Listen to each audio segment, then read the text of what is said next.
Strange choice of locale. Guessing there's a reason for it.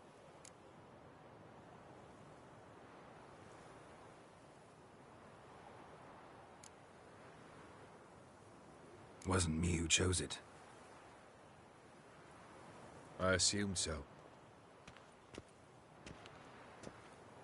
But since we're here, I believe you have something for me. Fulfilled the third wish. How do I know this to be the rose? Very well might have picked this up at the Oxenfurt market an hour ago. Look closely at it. Got it from Iris. It was the last thing that bound her to this world. What?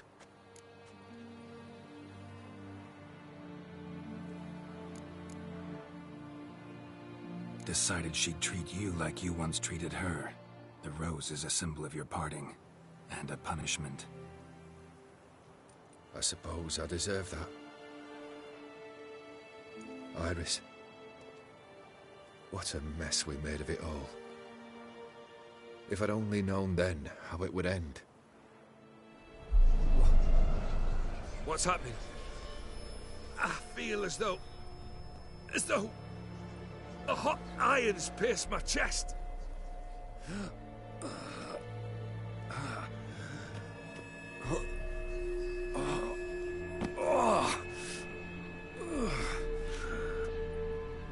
Sorry.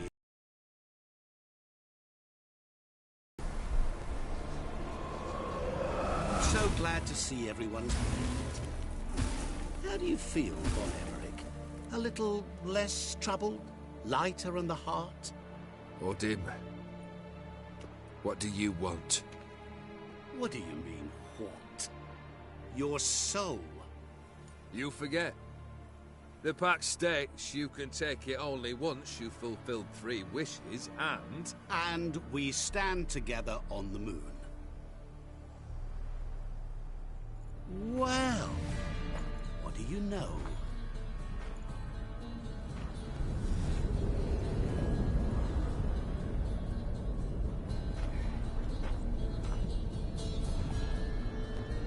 What? No. We had a pact. The moon is there. There!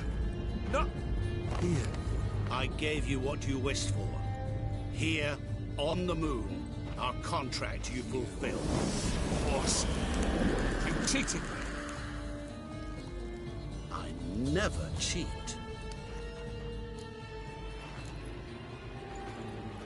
It is done. Oh! The soul belongs to me.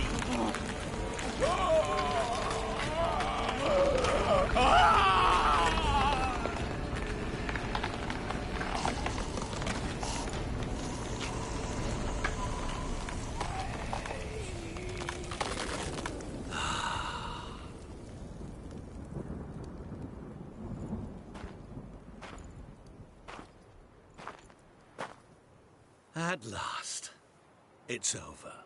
We must meet again one day. Business with you is pure pleasure.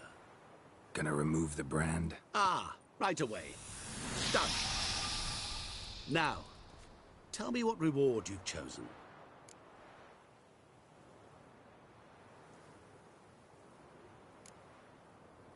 Don't want a thing from you. Are you certain? I am capable of a great deal. Never been more sure. Goodbye, Odim.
as cocky once the Baron's men whip your arse. You chew it.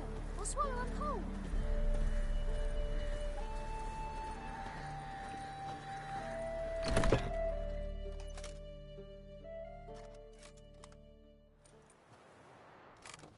Geralt of Rivia.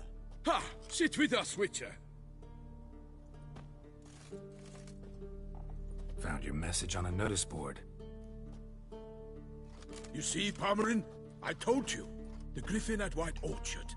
I knew that were we only to follow the tracks of its slayer, we would in the end find Geralt. Milton de Peyrac Peyrin and Palmerin de Lawnful. Good to see you both. Been years. Be assured, we share your joy. You must forgive us our, surroundings. When we pledged to place the village under our protection, the village elder gave us this hut as our lodgings. He swore it is the best hut in the village. Get involved in some squabble? We discovered that in retreating, the Redanian garrison that left this land still is at the mercy of numerous plagues. The tyranny of bandits the most onerous among them. These plunderers shall soon descend on this village to collect tribute. Milton and I will dissuade them. We are both sworn to fight injustice and oppression wherever they rear their heads. The matter does not concern you, of course, but do us the kindness of waiting. Once we have dealt with these marauders, we have a matter we must present to you.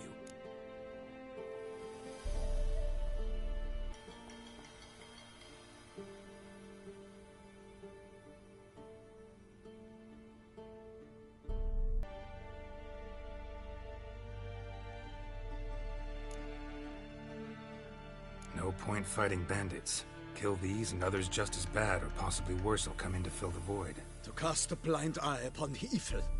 There is no honor in it. Can't stay here to protect these folk from the dangers that come their way daily. Saw what I saw. Heard them urge you to leave these raiders alone. Must have good reason to do that. Do you suggest that should we help, we assume responsibility for their fate? For their lives? This burden we cannot agree to bear. Geralt speaks wisely. We know neither this land, nor its peoples, nor its customs. And we have come with another duty altogether. Ah, how I long to return to Toussaint, where all is simpler. Soon, my friend, soon. First, let us convey our missive to Geralt in the manner tradition ordains.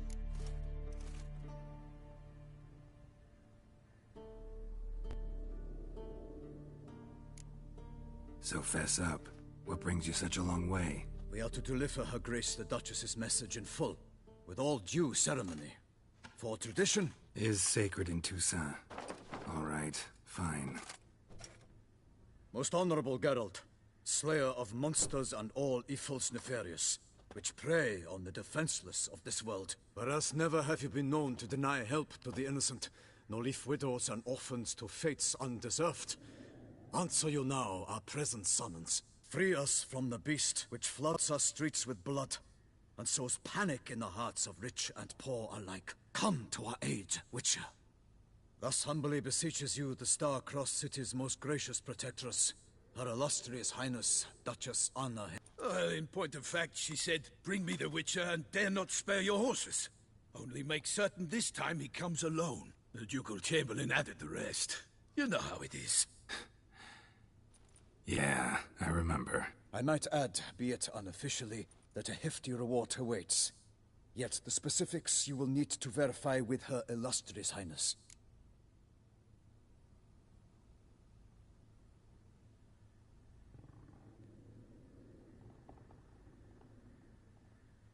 Might be the most fervent request that I take a contract ever. And the most polite. And now we've got all that behind us. I want to hear more about this beast. Some kind of monster? Just guessing. Most assuredly, though no one has caught a good look at it as yet. Our only sure witnesses.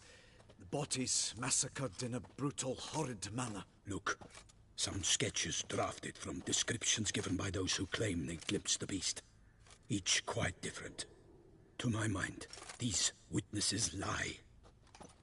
How many victims so far? 2. When Her Grace learnt of the second, she discharged us immediately to fetch you, promising grants of land and fortunes in governments. An ill wind blows, Geralt. The beast cannot be tracked. Folks say it wields black magic. Also, both victims were nobly born. and the start of a tourney draws near.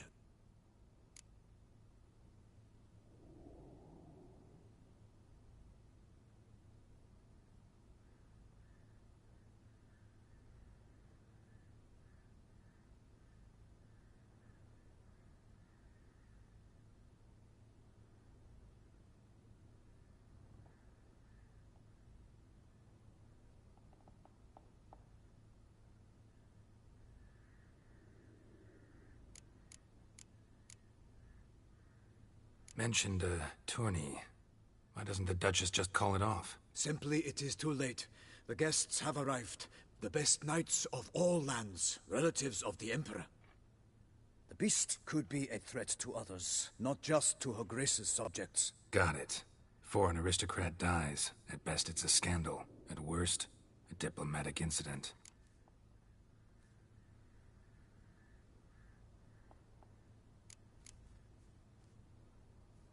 Beast wields black magic? What makes you say so? The first victim vanished between bites at a feast. Of the feast-goers, none noticed this. They saw but an open window, then heard desperate cries from the street below, where a corpse had just been found. The second killing, similar. A knight in a locked room. Servants all about the house. Guards all around the estate. Yet the beast somehow got him out, dragged him to the town square, and killed him there. No one saw, nor heard a thing. We have no fear of creatures against which sword and shield protect. But of this beast, nothing is known. Save that it cannot be traced, kills effortlessly, and with no rhyme or reason we can discern.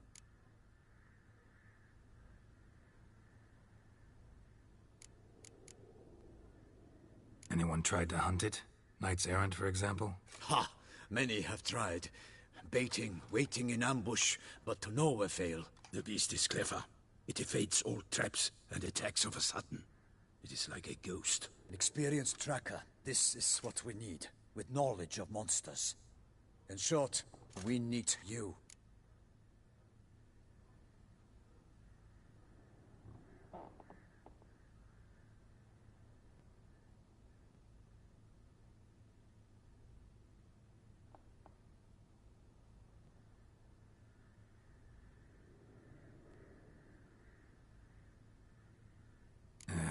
I sometimes think back to all the contracts I've ever taken from sovereigns. Can't name hardly any where I came out ahead. You cannot be thinking to refuse. No. Just struck by a thought. How the Duchess can sometimes be... demanding. So you accept the contract. Excellent! We must set off at once. We long wanted this land searching for you. Yet time is of the essence. Ready to go, soon as you're packed. Ha! Then post-haste to Toussaint. To Toussaint!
Toussaint, the land of love and wine. Exactly how I remembered it.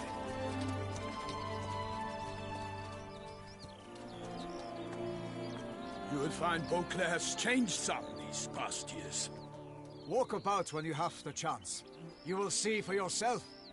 To me, place always seemed straight out of a fairy tale. Knights errant, elven palaces. Do you insinuate that we are somehow odd? I shall prove you wrong. This I pledge on the Heron.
For my lady! You watch out! I swear, I'd kill a monster! One on one for all!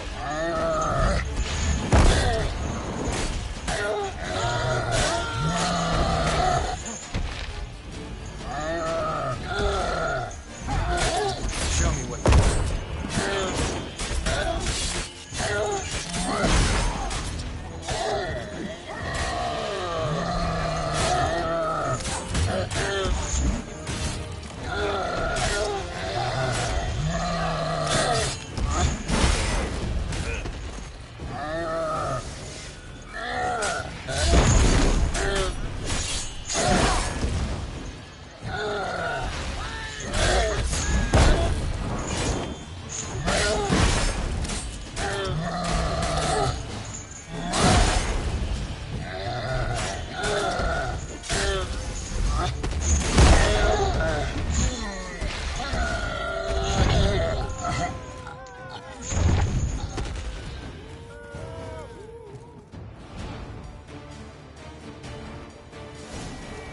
big beast. Tackling it single-handed?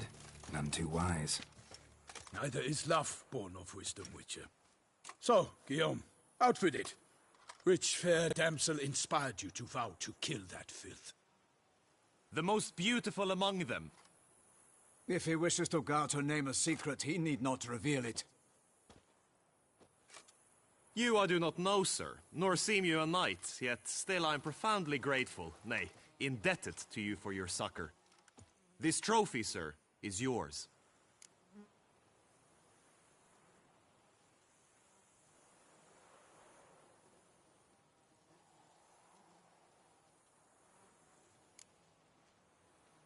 A giant this close to human settlements? Strange. Well, that was no ordinary giant. His name was Goliath, rumored to have been a knight once, but one who broke his vows. For this, the Lady of the Lake transformed him into a wild giant and banished him into the Gorgon Hills. So he came back down? Why? Several times each year, hunger chased him into the lowlands. Goliath had killed and devoured many shepherds. Guillaume's hunt served a noble cause. At any rate, it's a tale for more agreeable environs.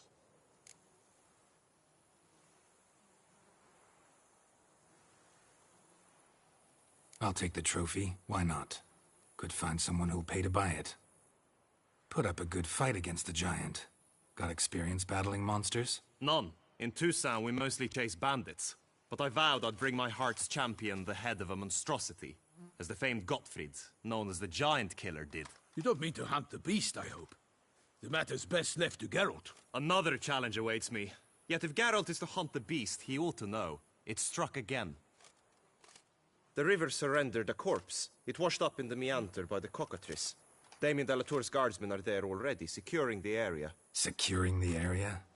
Better go there now before they trample any tracks, manhandle any evidence. Set forth, then. I shall ride for the city to inform her gracious magnificence that Geralt has arrived. We'll meet later, near Guillaume's tent at the tourney grounds. I shall take you then to see her grace.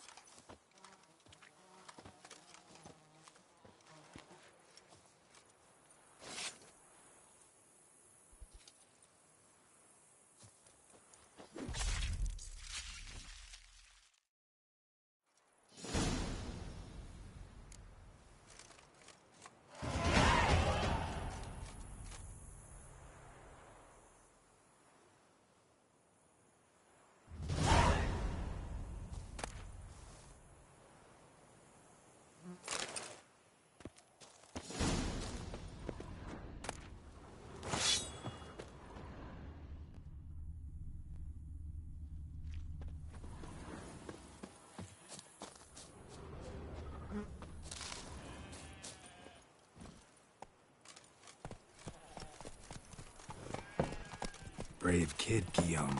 Parmanin oversaw his upbringing. Guillaume is his kin.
Let's go!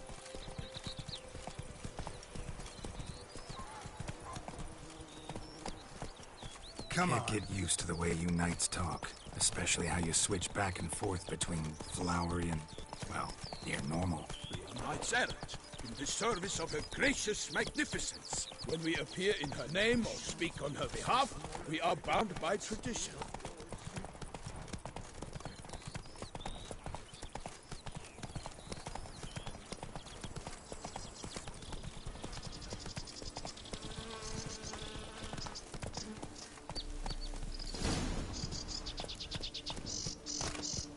No one here.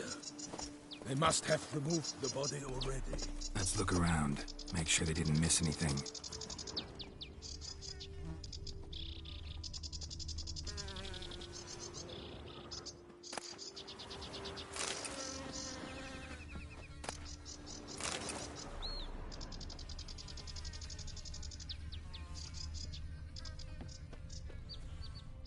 Hobnailed boots, multiple sets of prints. Ducal guard, clearly. Let's see where they went. Walked along the shoreline. Perhaps the body lay on the bank.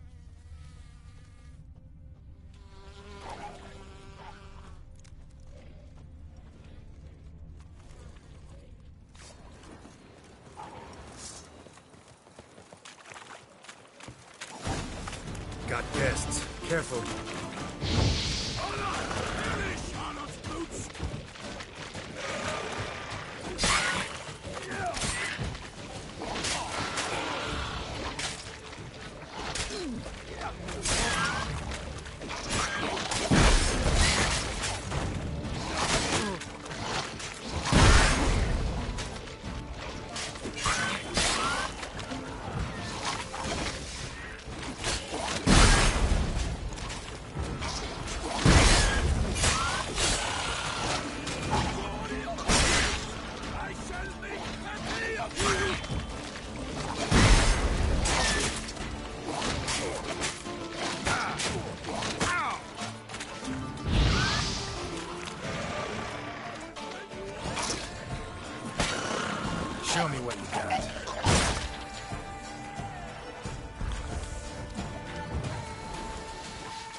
by the smell of blood. Let's keep looking.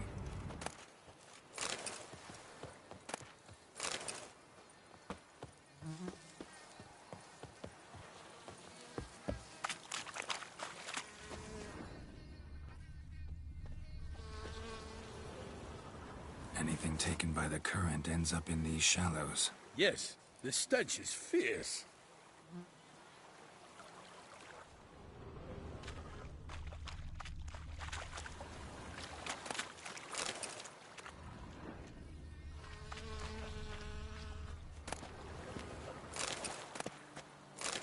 Junk that came down the river. We must keep searching.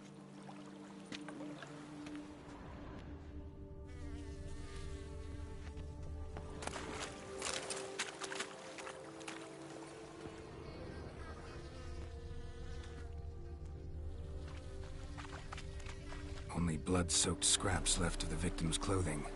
Good quality cloth. A wealthy victim, correct? Looks it. Blood. Guardsmen pulled these nets out of the water, then cut the mutilated body free. Gonna dive in, make sure they didn't miss anything. Look at the rut. Guardsmen left this site by boat, recently, probably to transport the body somewhere.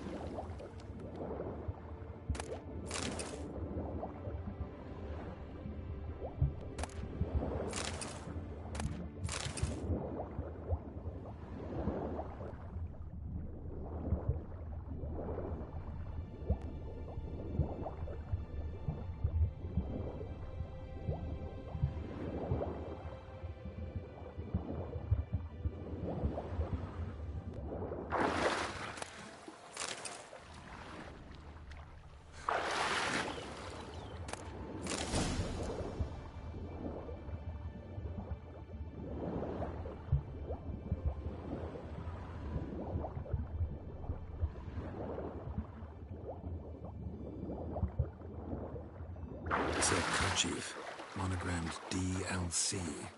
A noble's accessory, clearly. Be nice to know where they took the corpse.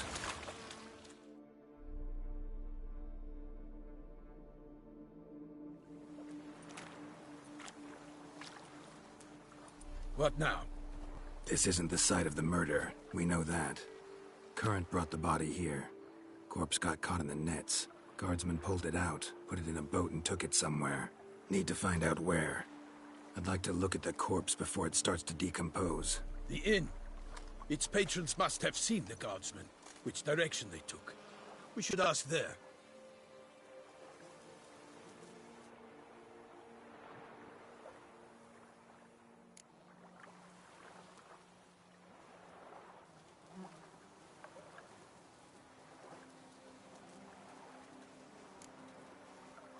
Seems we've got ourselves an audience. You think this surprising?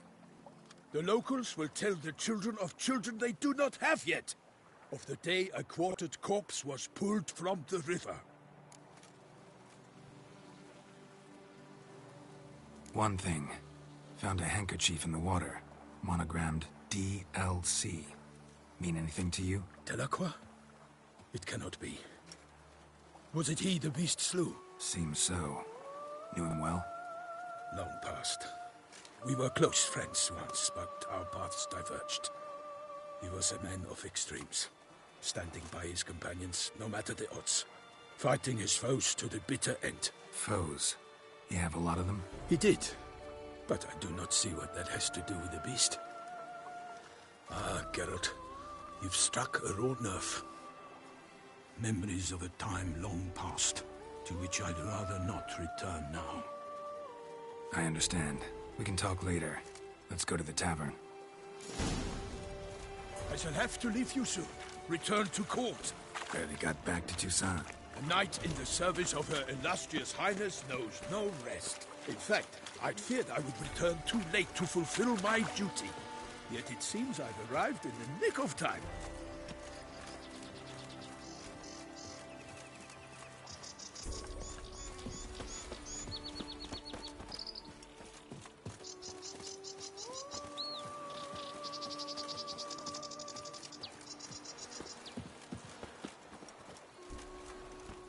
Once you have finished examining the corpse, be sure to report to Anarietta. Anarietta? Her Grace, the Duchess. I forget myself at times. We address each other by our first names in private. Never in Pomred's presence, however. He finds such familiarity offensive. A watering hole for traders, smugglers, boatmen. But you will find no better crayfish chowder in all Toussaint. Beast. Killer from the north, they say. What? With no lads brave enough? Of course we have. But bravery's not enough against the beast. Those dark powers. That calls for a witcher.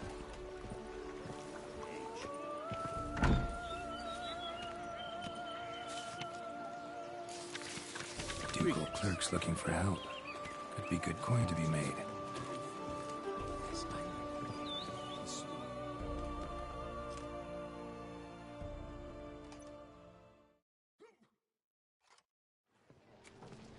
By my troth, could that be the musty scent of fresh pâté? Naught else, Sir de Peyrac-Peyran. I see time has not dulled your senses. We would be honored if you would join us. Your companion as well. But why do I not detect even a whiff of crayfish chowder? No soup today, on account of there being no crayfish. I reckon you've not heard, but all I caught was a corpse.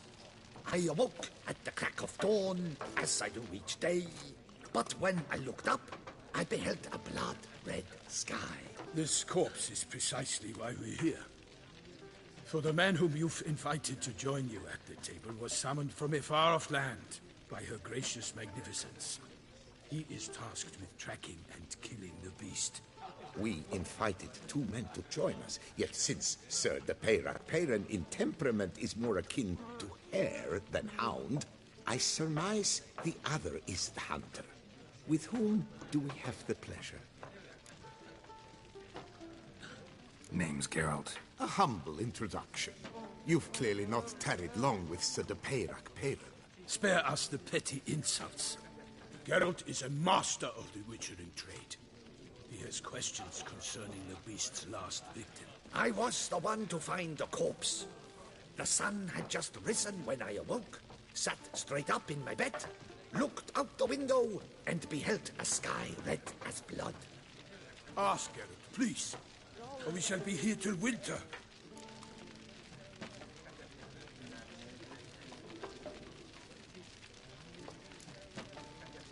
Must have been early in the morning. Went to check your nets and then... I stepped out of my hut and saw... By my troth, to the point, man. You found a body ensnared in your crayfish nets. We know this already. What happened then? Did you see anyone nearby? Did you spy anything noteworthy? Anything at all? Not a soul around, just me. As for noteworthy... well... What did you see? But be warned, if I hear the sky was red again... I saw a head bobbing, eyes bulging, the tongue blue and popped out. Next to it, a hand rocking upon the water. Get a good look at the body parts? They gave me such a fright.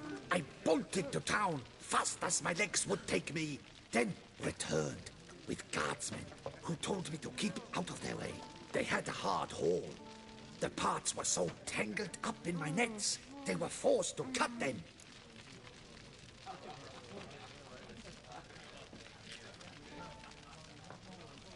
Need to examine the body.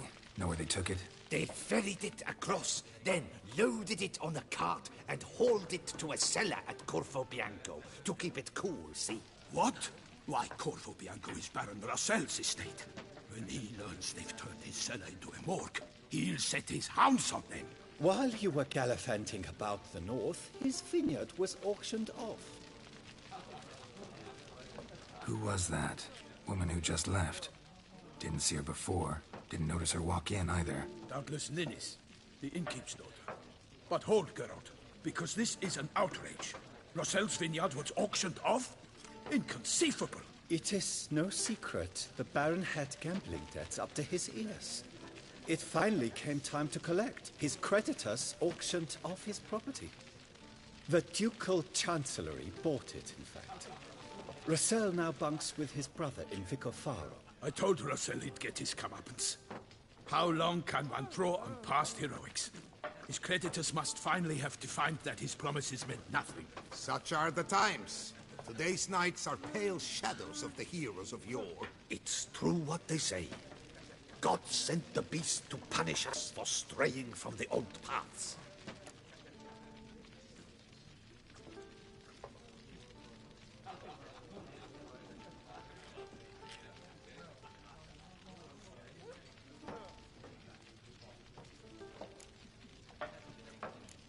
So folk think the beast's divine punishment.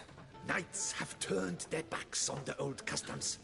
Where they were defenders of the duchy, they're now defenders of their own tushes. Why, you insolent... Let him talk. The Duchess trades in titles, grants honors to ill-doers.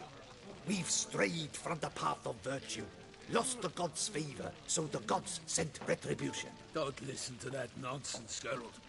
It's rehashed street preacher Codswell. Yes, the rebel rousers have been sprouting up like weeds lately, each offering the same bill of goods.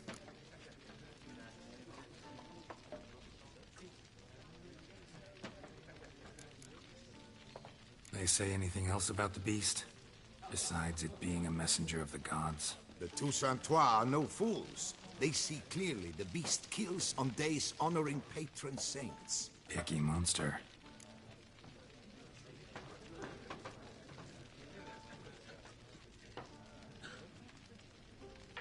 Thanks for the hospitality. Time I examined the corpse. Corvo Bianco lies a short way from here, near the tourney grounds. Just follow the road and you'll arrive. Not coming with?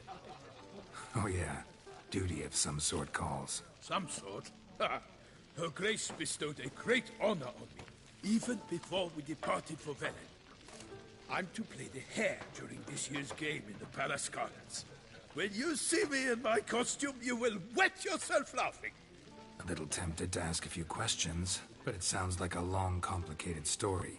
One involving lengthy digressions into local history and tradition. So, see you later, Milton, and good luck.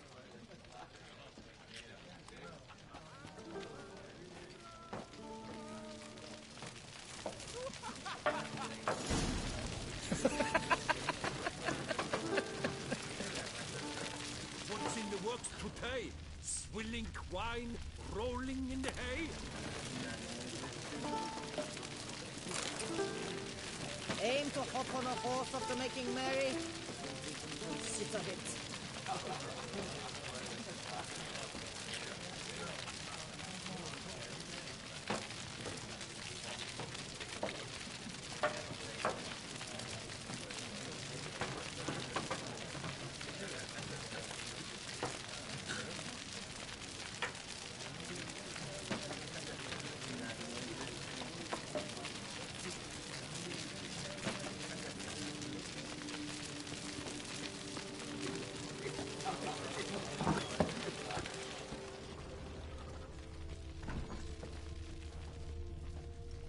What's in the works today? Swilling wine, rolling in the hay? By the prophet's wounds. A witcher.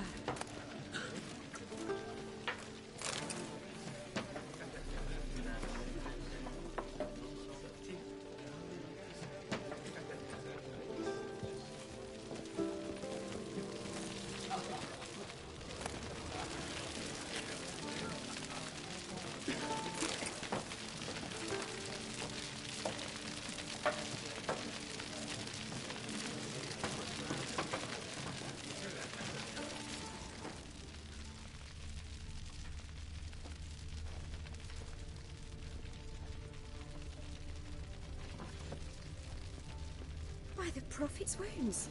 A witcher.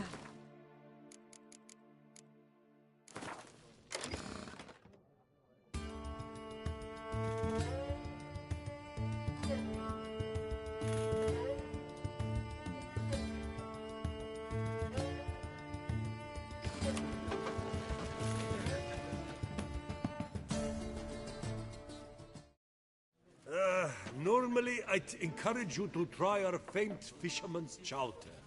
But alas, We are all out of crayfish. Could replace them with something else. Perch, for example. Replace crayfish with fish? I beg you. What next?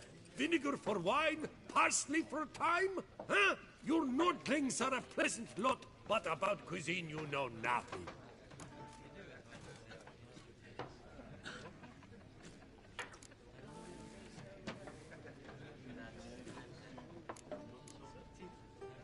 Got any gossip?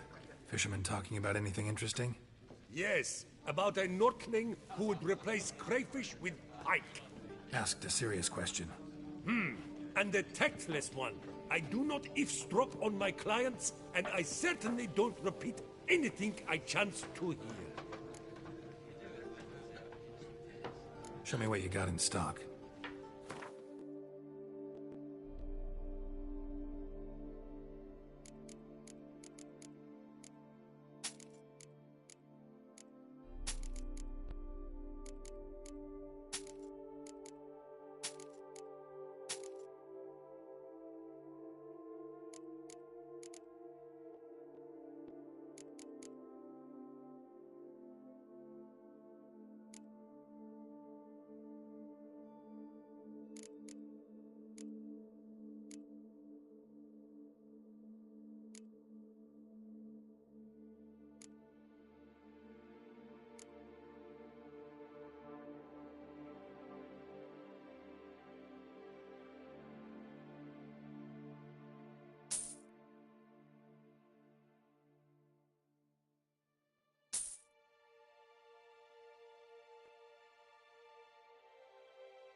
Not likely to taste your famous fish.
dear fellow, with a fish sock like that, you must have your pick of the ladies. By the prophet's word. A witcher. Thought I'd live to see times like these.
Don't crowd around.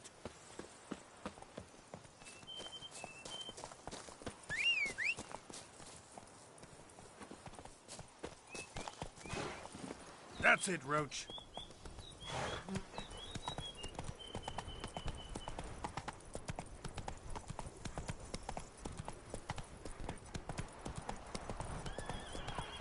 Sounds of a fight. Have to hurry.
Must still be here.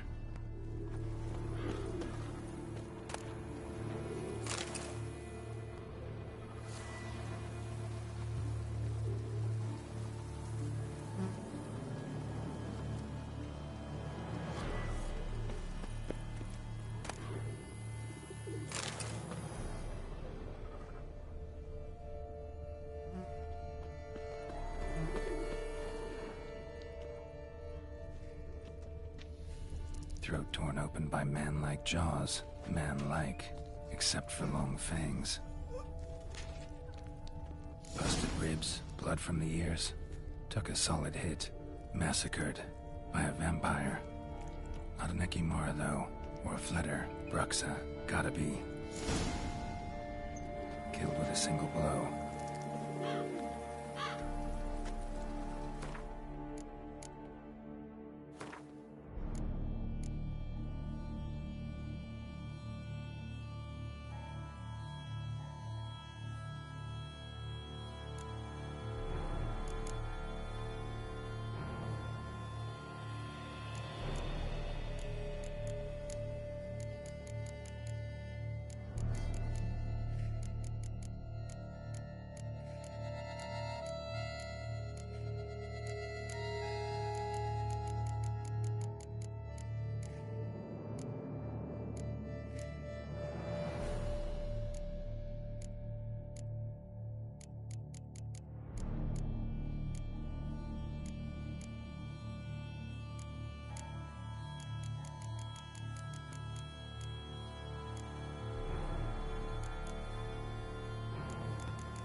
Blood and moon dust. Could be lifesavers.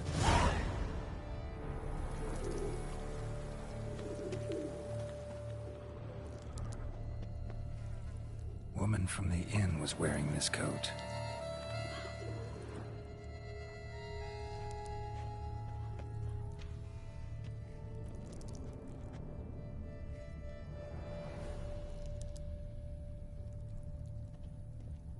In the cellar. Gotta be. Attacker had no trouble knocking over the cart. Revermuck carried the body in his cart. Claw wounds from 5 separate claws, spread of a small human hand.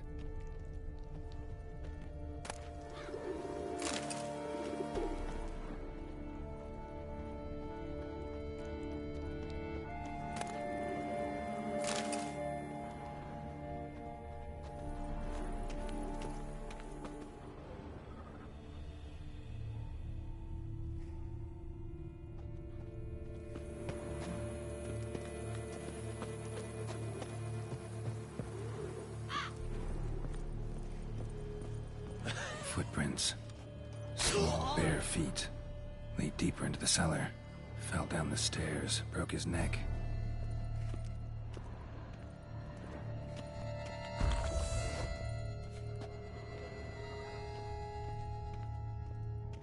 Hurled against the wall with great force.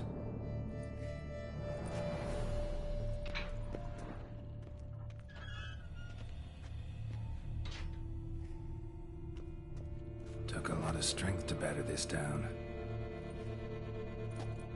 Took a lot of strength to batter this down. Used this to batter down the grate.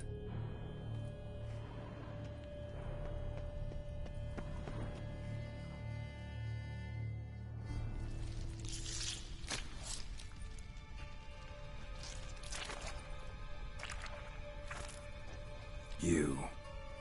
Saw you at the inn. I know what you are. Don't know why you killed these people, though. Clearly wasn't for their blood.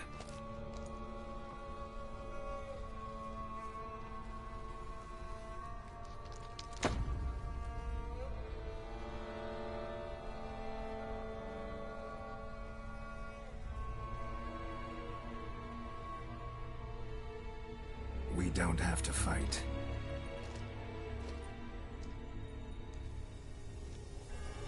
You are wrong.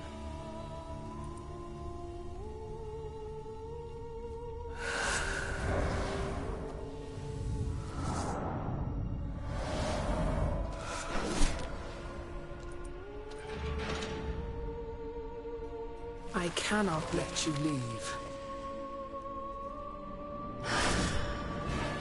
Damn, you're ugly.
What was she doing at the table, though?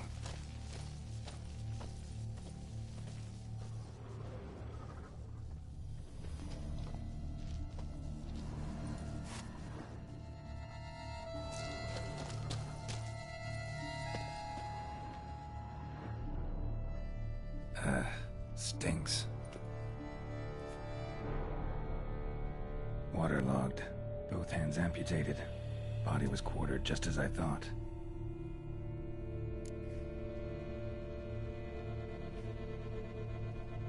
Laid in water for some time. Head swollen, and something took a few bites out of it.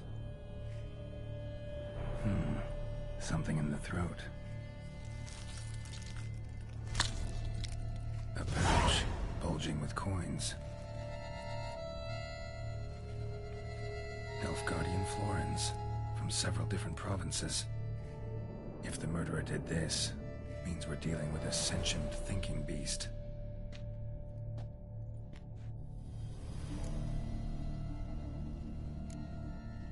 Body was chopped up after death. Blows struck with great force, but bones sliced through, not crushed. Creature that killed him had long claws, sharp as a witcher's blade. First sank its claws into the victim's heart. No Bruxa did this.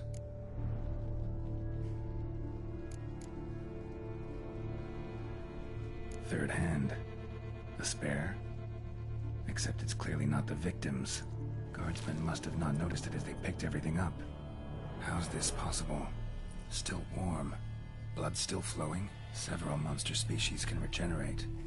Never heard of that happening to their severed limbs, though. Or of their limbs seeming completely alive after so much time. Examine the tissue more closely later. Might learn something.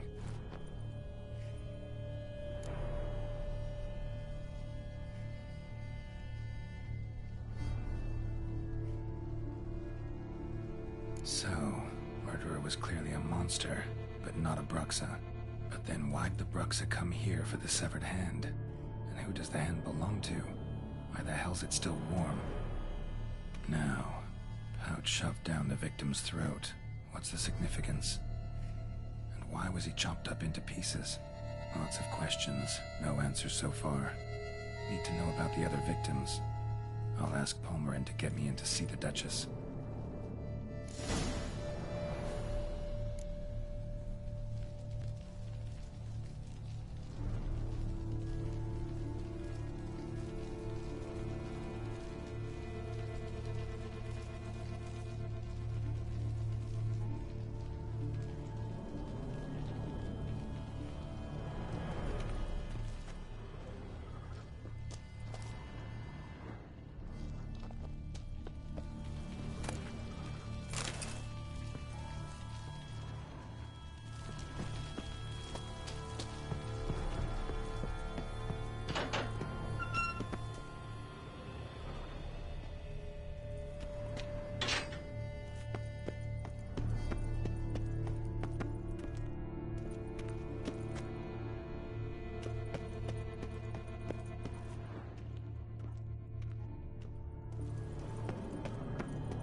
Let's go.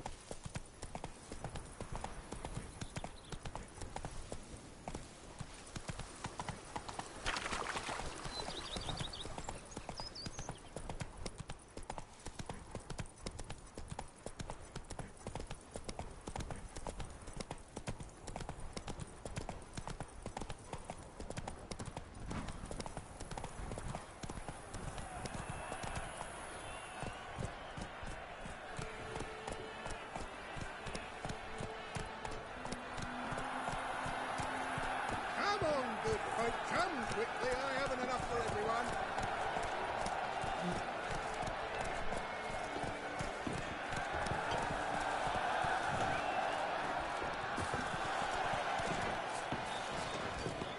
Who do my eyes spy for horse? Where have your journeys taken you last, brother? Hail, Percy. You must know I've embarked on a quest of true light. Good man! I need a fresh set of shoes for my mount. Granted, at your service, sir. The beast in models.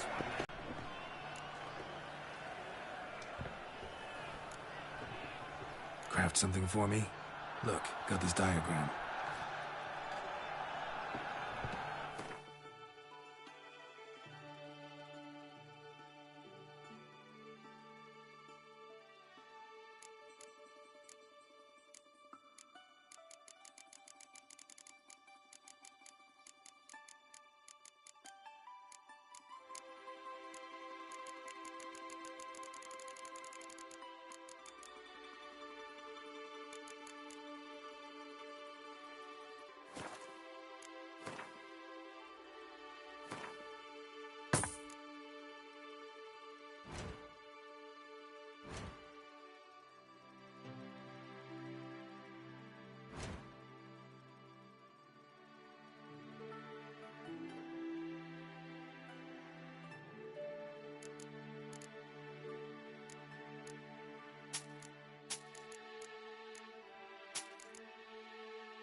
Know you're busy, but you up for a round of Gwent?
Ah, a professional. I like to trade with your kind. You actually appreciate quality workmanship. Like you to craft something for me, would you?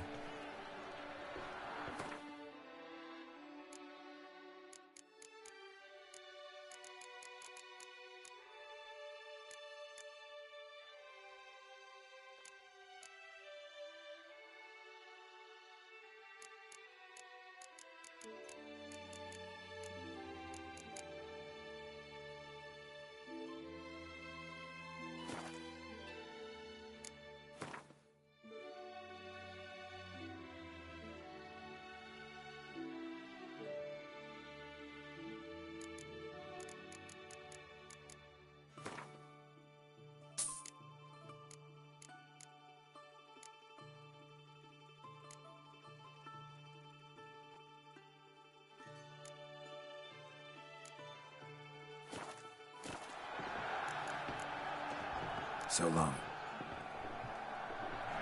Infidelity band. Music to a smithy's ears.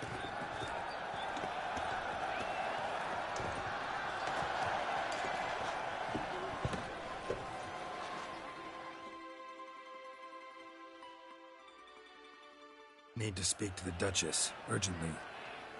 All right, you scamps. Story's done. Go find your parents. But the Pomerine. What about the story of Rittik and the dragon? A tale's for another time. But take a good look at the man who stands before you now.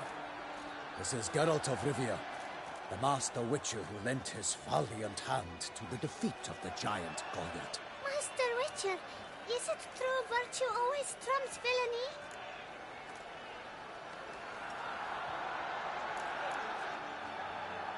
Not always. Could go either way. Sometimes virtue wins, sometimes villainy gets the upper hand. Still worth being good. But why? If it doesn't mean you'll win. Pomeran's story. Think back. A decent man attracts other good folk, makes friends he can count on. A rogue? Well, you can only count on other rogues. And who would you rather have for a friend? A man of virtue? I must agree. Now, that will do for questions. Go find your parents. Her Enlightened Highness has doubtless arrived at the tourney grounds to watch the battle in the arena. If we hurry, we'll be in time to speak with her before the spectacle begins. Lead the way.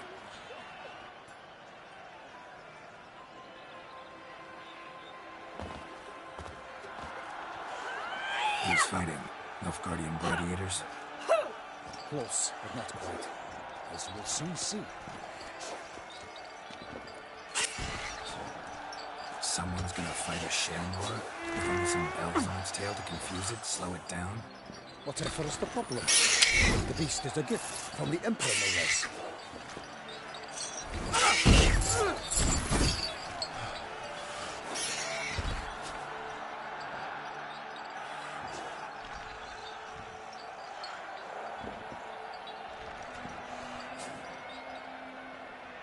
This is dangerous.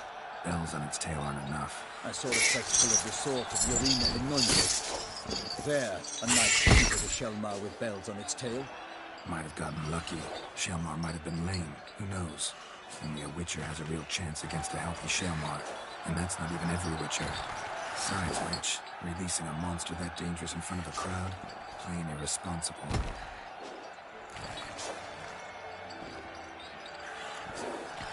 Who's going to fight the beast? Guillaume, the young man you met. Yeah. Mentioned he'd promised his heart's captor a monster trophy. Great love demands great sacrifices.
Let's go.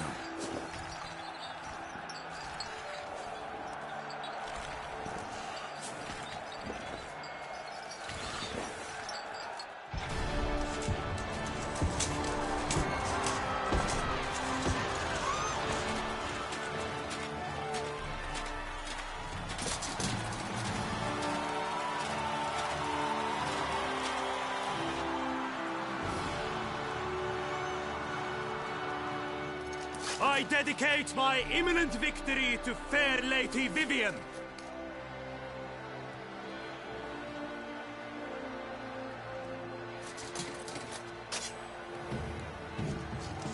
It's begun. The fight shall have to end first. We must wait.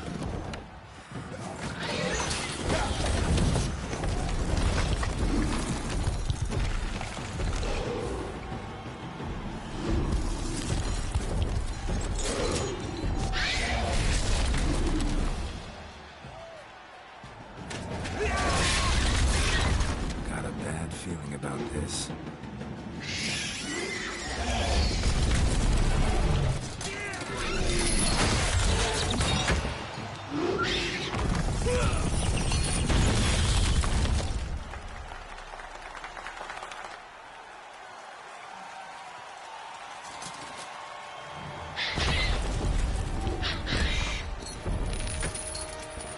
Damn it.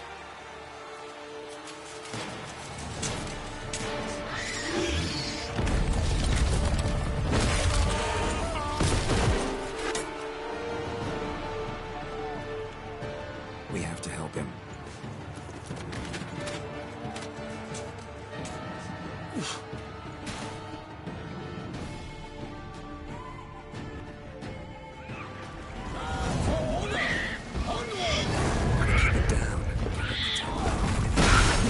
Alas, conniving! The beast's feet! How dare you!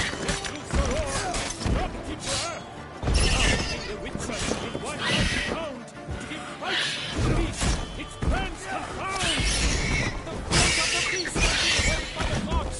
Soon the Witcher shall triumph against all odds! The Witcher will then triumph and expand! The monster like doom!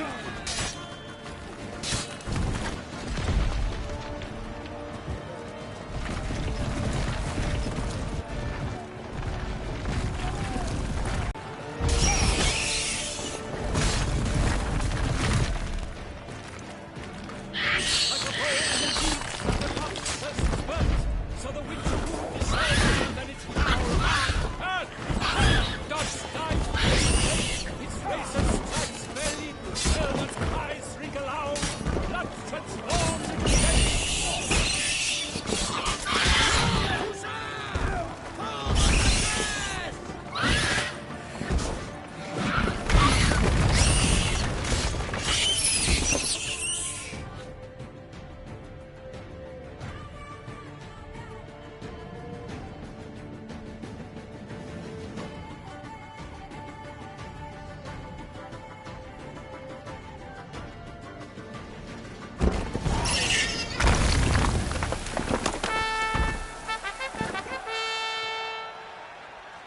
The Shelma lies defeated by Geralt of Rivia, master of the witchering trade.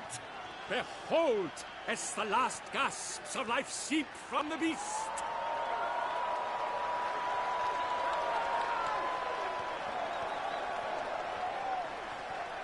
Master Geralt, do what you must. Finish the deed!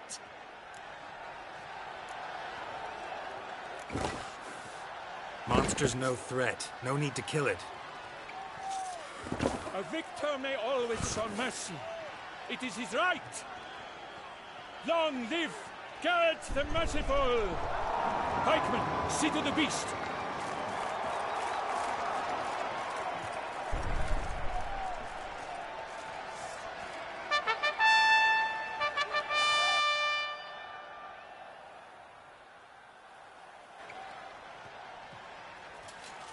Guillaume. The lad came damned close to dying. I'm fine. Not hurt at all. Vivian? Smile as befits a hero and keep silent. Speech clearly paints you. She approaches.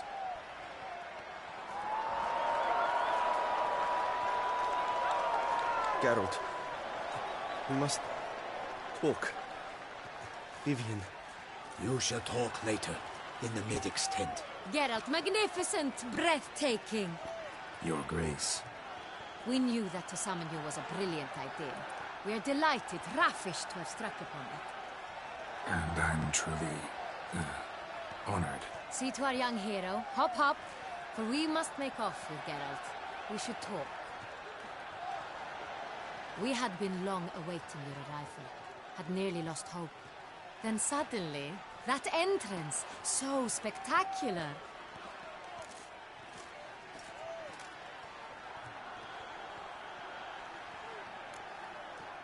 Your Grace.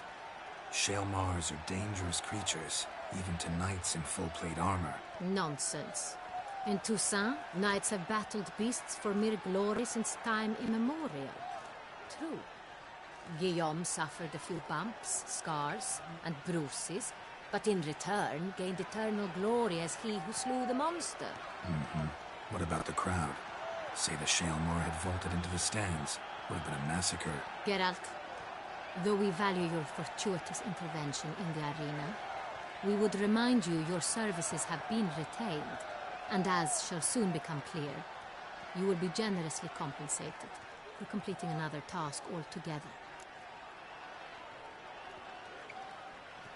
Your Grace, my contract. I'd like to discuss it. Naturally, but not here. We shall need Damien. He led the investigation pending your arrival. But wherever could he be? Come, we must find him.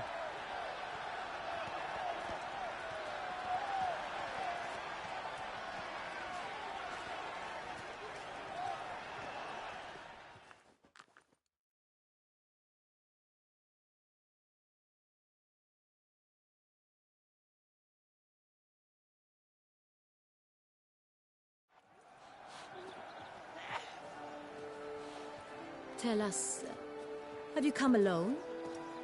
Or did Viscount Julian accompany you? Wish to see Dandelion, Your Grace? Yes. I mean, no. Yes. But solely to tell him we regret. Yes, deeply regret rescinding the death sentence we so justly handed down upon him. If we could turn back time, we would make certain he sat in a tower till he rotted. No, we would ensure he was broken on the wheel, then drawn, hanged, and quartered.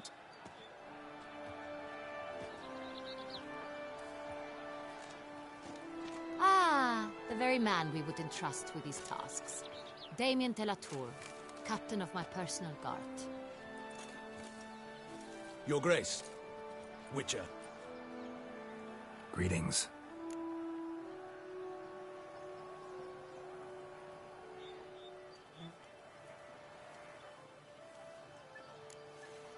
Sorry to have to tell you, but the guardsman handling the last victim's body... I know already. The creature in the cellar of Corvo Bianco. Was it the beast? No. A Bruxa, a kind of vampire. Not the beast, but tied to it in some way. You know this how? Through careful analysis of the evidence, both on the riverbank and at Corvo Bianco. Do you mean to insinuate the investigation thus far has been sloppy? Geralt insinuates nothing of the sort. We must listen to him attentively. I examined the body of the beast's last victim. Might have found something. Need to analyze it. A quiet place, that's what I could use most right now. And maybe the help of an alchemist or a mage. Also like to hear all you know about the previous victims. Take it Sir de la Tour is my man for that. Firstly, call me Damien, please. Secondly, you should know I spoke against summoning you here. I've heard much about you. You bring trouble, or thus far have, always. And we've enough trouble as it is. Yet we are capable of defeating the beast on our own, without an outsider's help. I've no doubt about it. Damien, we settled the matter of the Witcher's employ some time past. Definitively. Since you have broached it nonetheless, let us discuss Geralt's pay. Are the legends true? do witchers usually demand? That which you find at home, yet did not expect.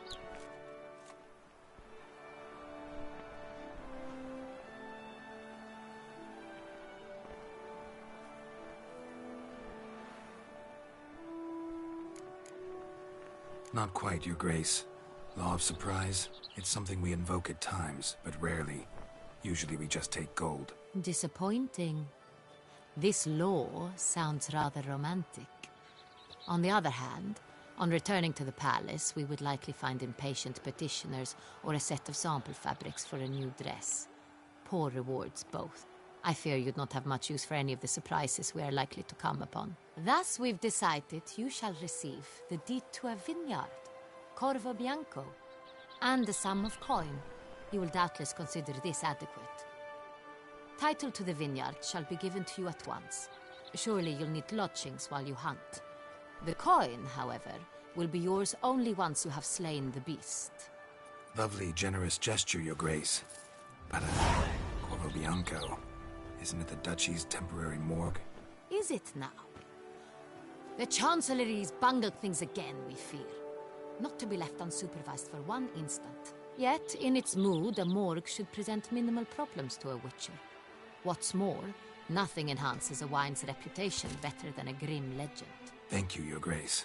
I accept the contract, of course. But as I said before, I'll need some information.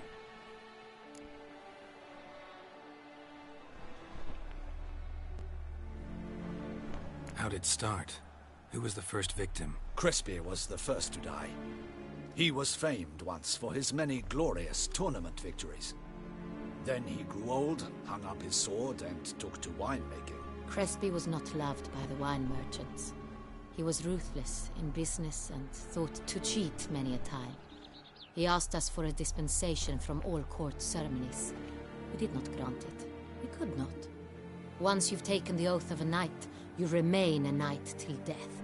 How'd he die? Where'd they find the body? Quite unusual, the circumstance. He was at a feast when suddenly one of his fellow feastgoers noticed he was missing. The town watch found him an hour later. On his hands and knees, propped against the town pillory, his sword hanging from his neck. He had died of wounds inflicted with claws, not a weapon. Blows of great force. So he died suddenly, but the body was on its knees, meaning someone posed it. So it seems. Second murder. Tell me what you know. In the city there are certain nooks. No one reasonable ventures there after dark. Ramon Dulac's corpse was found in one such place. With the first murder, terror gripped the city. Its inhabitants grew wary, kept to safe areas. Consequently, news of the second victim came to us from a group of concerned cut-purses. Criminals fear the beast? Telling in a way. Take it you've excluded the possibility that Ramon died at the hands of these bandits. Do you believe me an amateur? Not hands, but claws killed Ramon Dulac. The wound was deep, clean. His body was found in a gutter, dressed in nightshirt and cap, a pillow placed under his head, and his sword replaced by a bed warmer. Ramon Dulac, a knight who but a dozen years past was an advisor to our father, the Duke. Someone went to a lot of trouble to make him look ridiculous. Maybe revenge was the motive. It's not out of the question. Dulac had shady dealings with the criminal underworld, but no one ever came forth with concrete proof of any misdoings.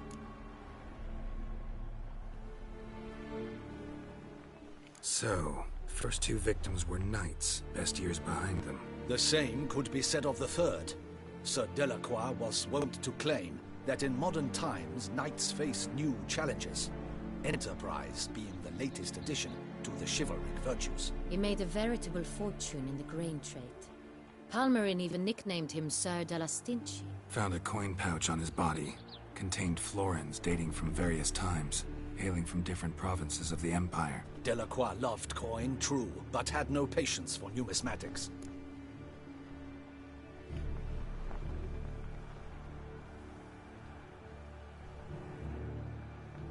Lots of similarities between the victims. All the bodies were found in strange places, under extraordinary circumstances. Seems the murderer, whoever or whatever it is, has some meaning to convey. These were honorable men.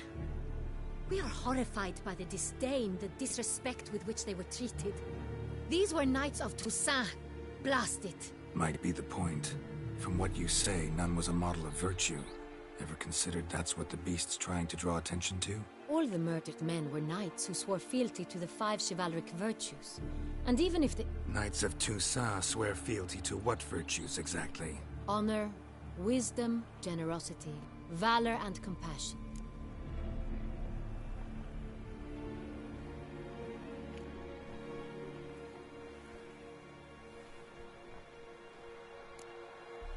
Five virtues. Why are they so important to your knights? A strange question. Your Grace, forgive me. I'm a foreigner trying to understand another land's customs. You are forgiven. According to legend, the virtues we cultivate were bestowed upon us by the Lady of the Lake. How we truly came to espouse them, none remember. In Toussaint, we believe men of low birth should be simple-hearted and obedient. We expect much more, however, of our knights. They are to be soldiers and courtiers, lords and servants. Thus, the need for clear moral guidelines. At the time of his dubbing, a knight vows to demonstrate throughout his life honor, wisdom, generosity, valor, and compassion.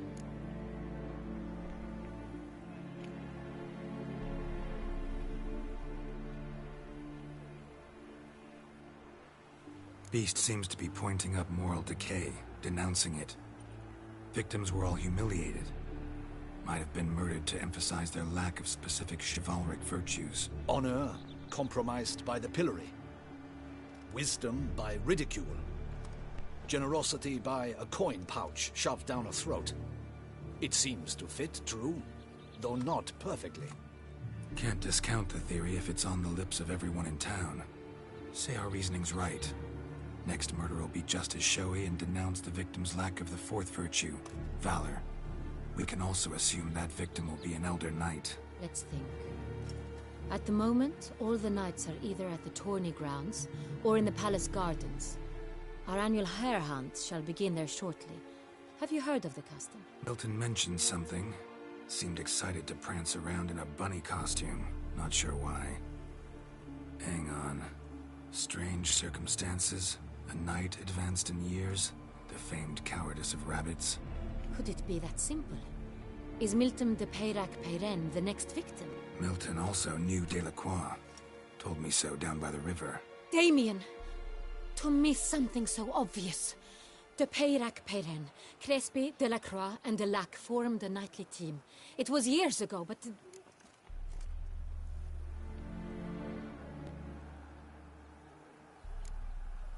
They were a team? They were close friends, tightly knit, and as such earned the trust of our father, the Duke. We often witnessed him turn to them with delicate matters. Later, their paths diverged. Unlikely to be a coincidence. Beast must know it too. It's a lead, I'm sure. Your Grace, we need to find Milton immediately. Rather problematic. You see, the garden entertainments are due to start, and he's disguised as the hare, hiding somewhere, waiting for some tipsy courtiers to find him. The hare's hiding place is a carefully guarded secret. We must call off the game, at once. First and foremost, we must remain calm. Damien, order the garden searched immediately, but discreetly. By no means can we disrupt the festivities. Panic will only incite the beast to strike sooner. And you, Witcher, follow me. My gardens, my night, I shall take the fall. A murder is out of the question. I will not allow it. Not near my palace. Horses? Ready our horses!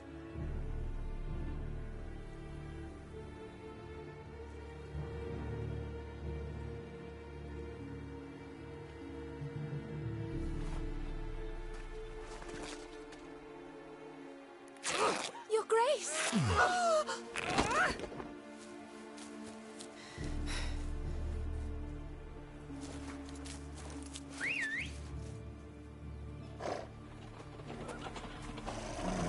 What the hell? Why, I should... Your Highness, Mind it doesn't get wrinkled. Onward!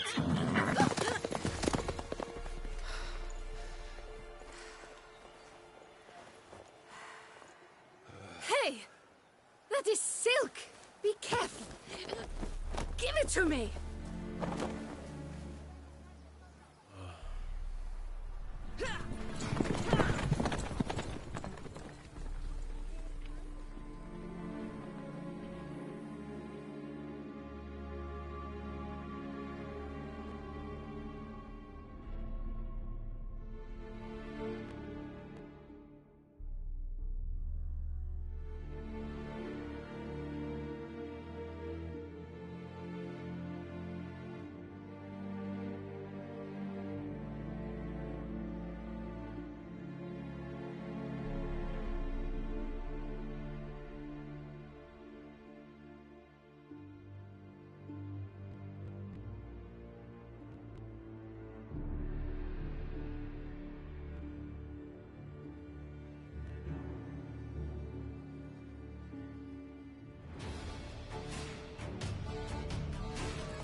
Your grace seems right at home in a saddle. Like the wind!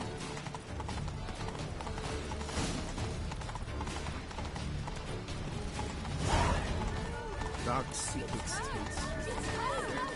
Clear a path! Clear the way, I said! Is this part of the game?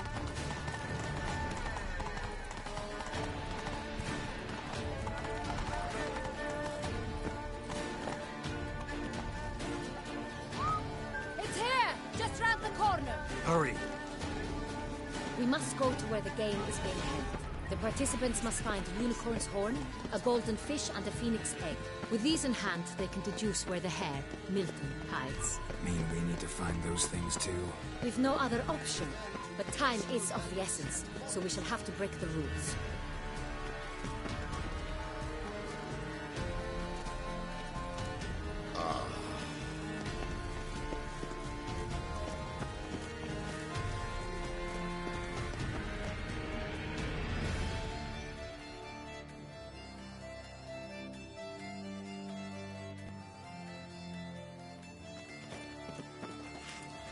On second thought, through here.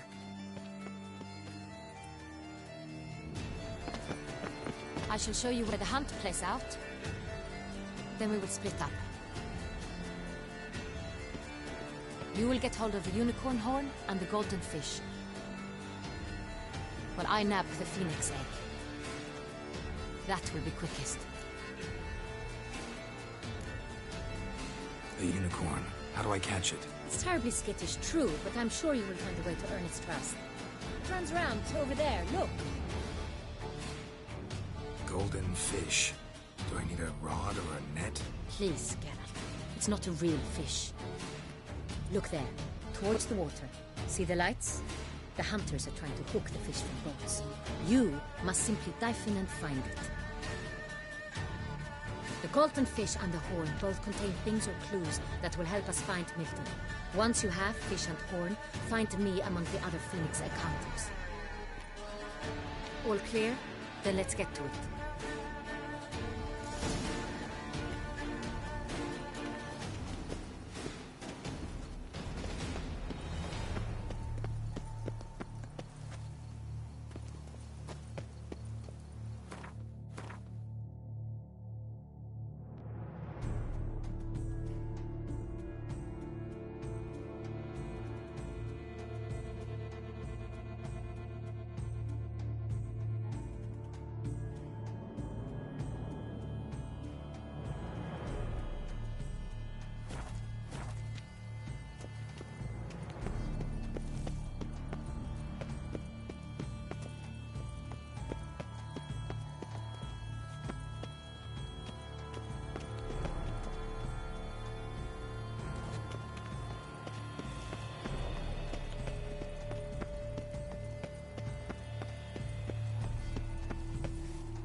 If you're on of the 1290 vintage, I do encourage you to drive.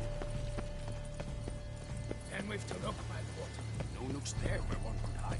Those are our orders. Is the game to your liking, ladies? Aren't we not curious trousers? Our mamma told us not to fall.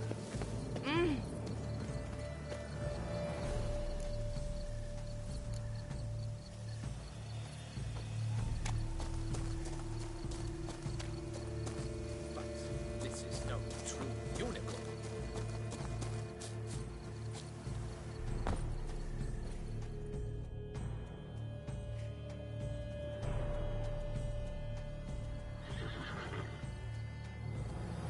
Perhaps an apple will work. Or some sweets. We would not be in this predicament, dear sister, were you still a virgin.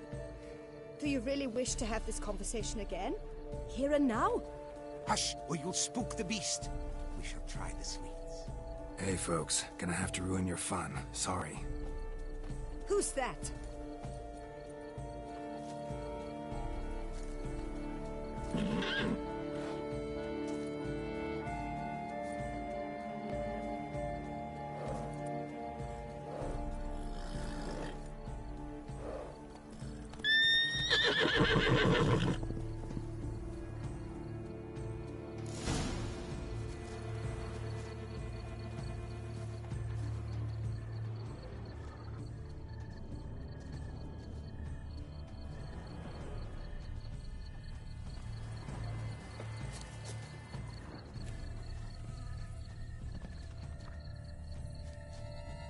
Think unicorns. Rainbows, little girls, sweets maybe?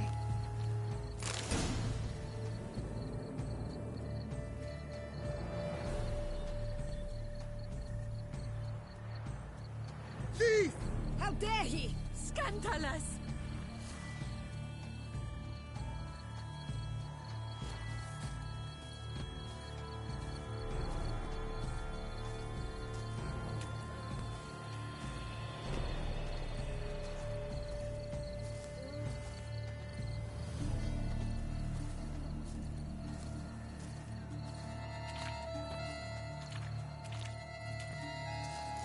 Doesn't have a sweet tooth.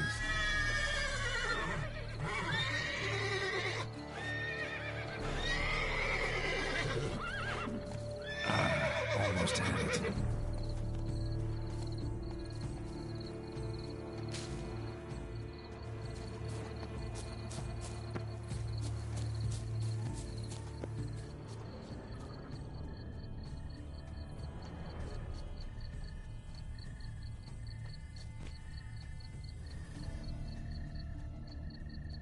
Roach won't eat bread either, except if it's stale.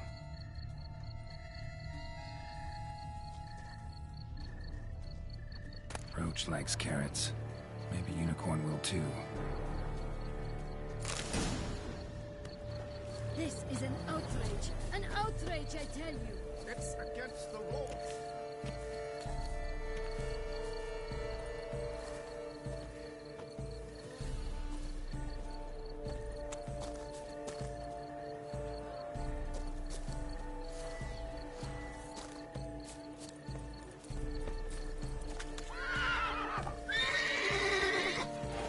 Say to a delicious, crunchy carrot.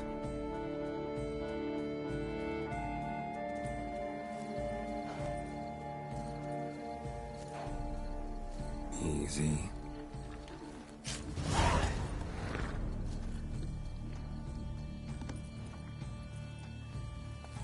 Gardens are huge. Be better off on horseback.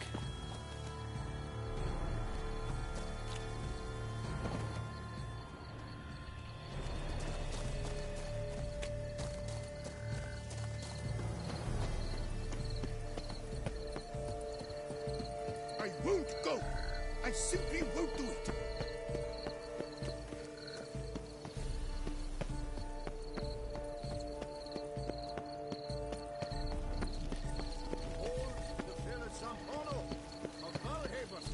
Fire eater?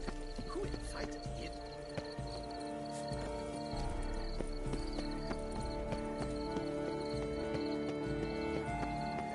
Golden fish should be easy to spot once I'm under.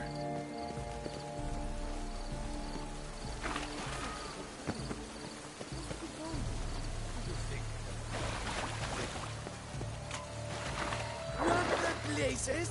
Did someone just dive in the water? Perhaps that's the way to... Is that not counter to the rules? Who is that? What a scoundrel!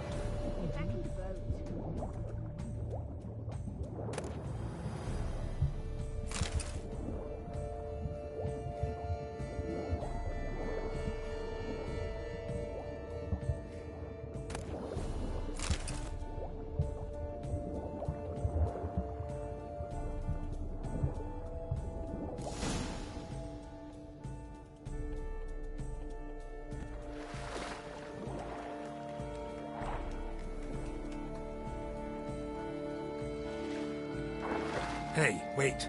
Stop. It's important.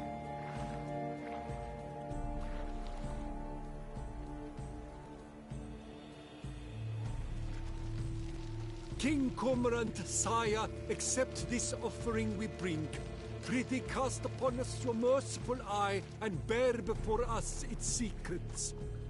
As the moon is heavily coursed up trace, in my domain I await that moment of grace, when a soul of good or ill repute brings me a gift, fitting tribute.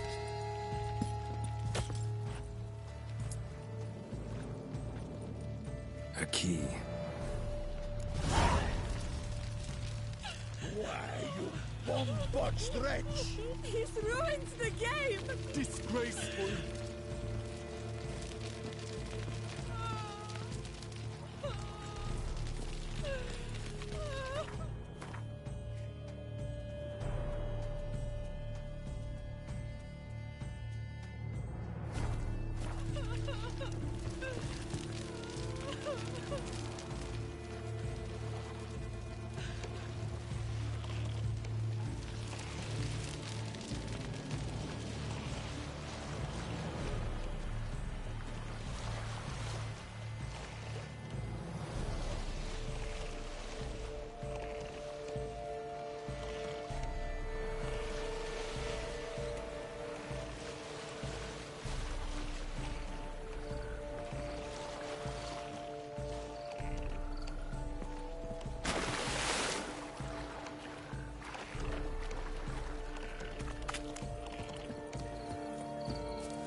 To the vantages, not parade about in tourneys. If you please, Your Grace. We do not please. We act out of the highest necessity. All shall be explained later. But it's against the rules. I am the rules.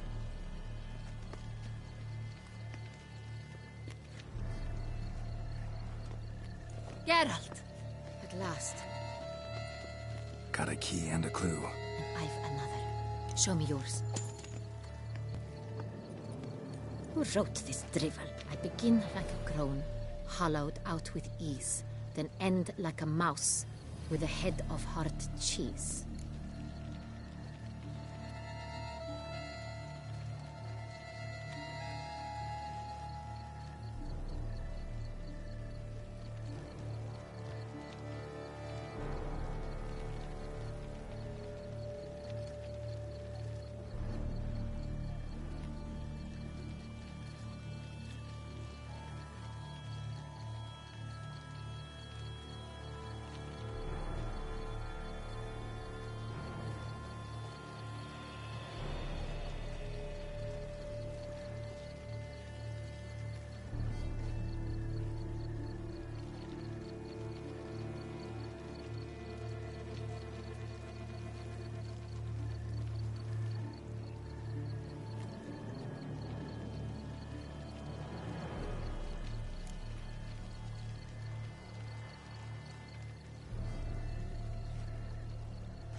Mice and cheese. Palace pantry, maybe? No. The hare is obliged to hide here in the gardens. Look, if we take row, hollow it out and fill it with ease. The letters, that is. We get green. Then mouse, but starting with what heads heart cheese. Why, it's greenhouse! Pretty clever. And it sounds right to me. There are several greenhouses in the gardens, but only one with a door that locks. And the key to it looks just like the one we found. Greenhouse it is then. Let's go.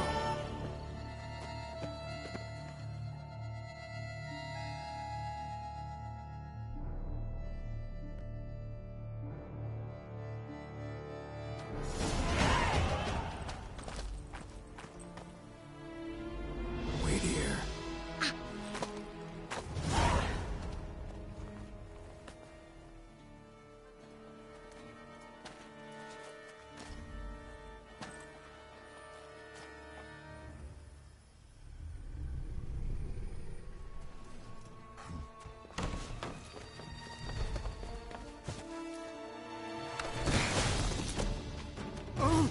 What the butch?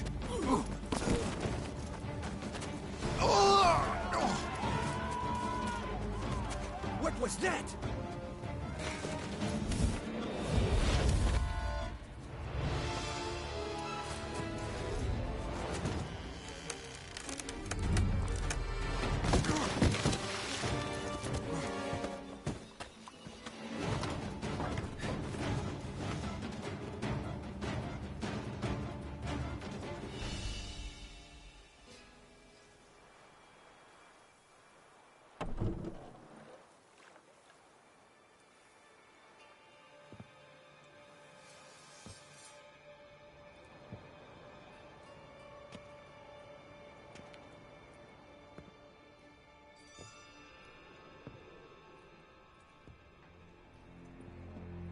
I'm here.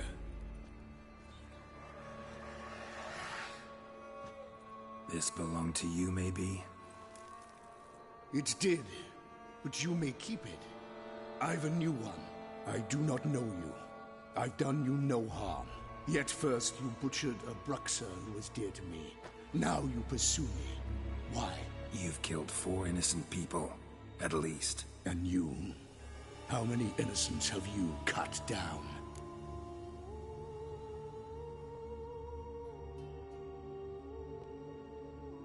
Not here to talk about me. Yet that is exactly what we are doing. So, did they send you after me? Who are they? What do you mean, they? Duchess hired me. You've been murdering her subjects.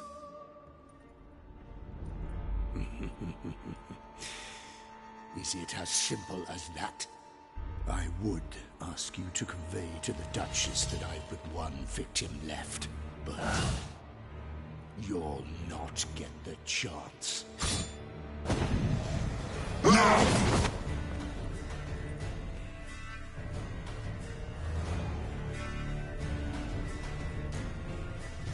on.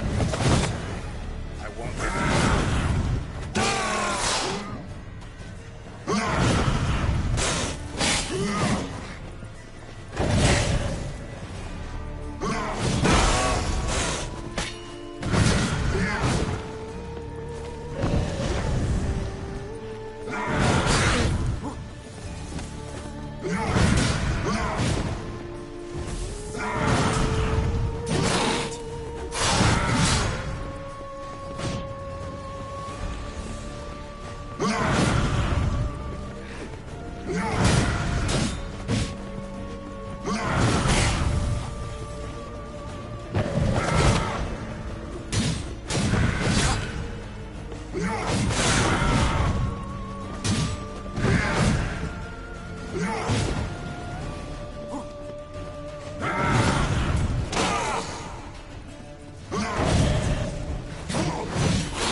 to stay where you are. Regenerate! I know you're in trouble. I can help. I'll help myself! No, he's my friend.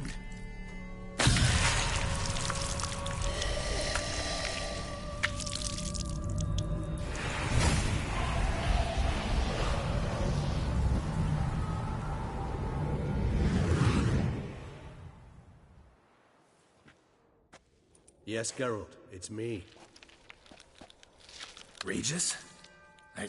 You all right? All is well. All's in order. Wounds such as these heal on vampires in moments. But we've not seen one another in ages, my friend. At least in human terms, that is. How's this even possible? Last I saw you... I was a bubbling, shapeless smear, having been rather spectacularly melted into a column of a certain castle. In somewhat better shape now, as you can see. Hardly peak form, mind you, but were I human, folk would think me a demigod, I dare say. I'm sorry. What happened, it was my fault. Never got a chance to apologize. No need, Geralt. Bygones. I did not have to join you on that expedition. No one twisted my arm.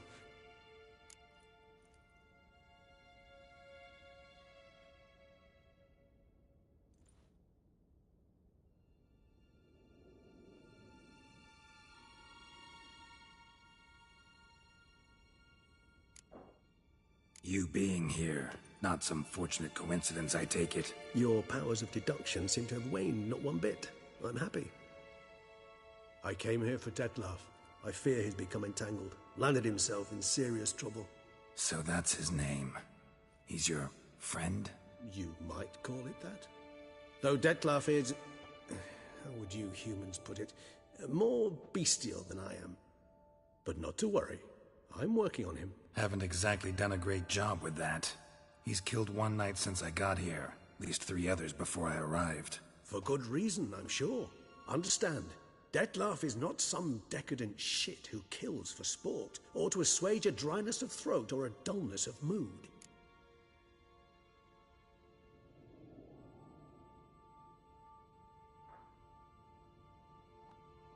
So in your opinion, what are his reasons? Precisely what I wish to find out. And then I will convince him of the error of his ways. Got a lot of faith in the guy. Despite appearances to the contrary, you two are quite alike. You've both noble hearts, yet you both are wont to perform ignoble deeds. When circumstances force you to, of course. Remember the year 964? That was 3 centuries ago. Blind fear gripped Rivia, Lyria, and Spala. Women and children were dying. Their mutilated, dismembered corpses littered the fields. Brute of Lyria. Read about it. Chewed up almost 200, then fell to a common poacher supposedly armed with a dagger blessed by some prophet. It fell to Dettlaff, who then found a poacher asleep in the brush near his snares and dropped the fiend's corpse at his feet. And thus, a legend was born.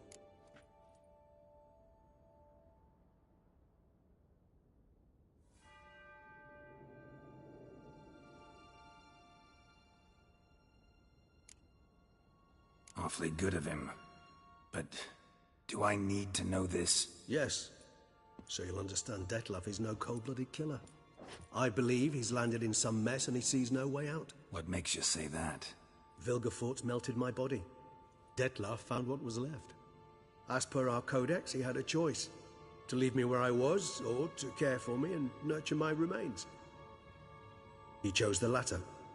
Regenerated me at no small expense in his own blood. Do you know what that means to a vampire? The gravity of the endeavor? Probably same thing it means to a human. You owe him your life. Much more than that. The act itself made us blood brethren.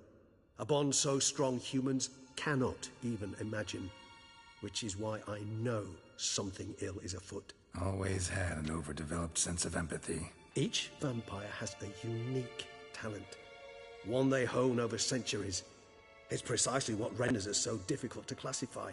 Dettlaff's trump card is his herd instinct, his tribal propensity. In point of fact, he prefers the company of lesser vampires and shuns that of humans. If he walks among you, killing egregiously, he can only mean something's upsetting. Immensely.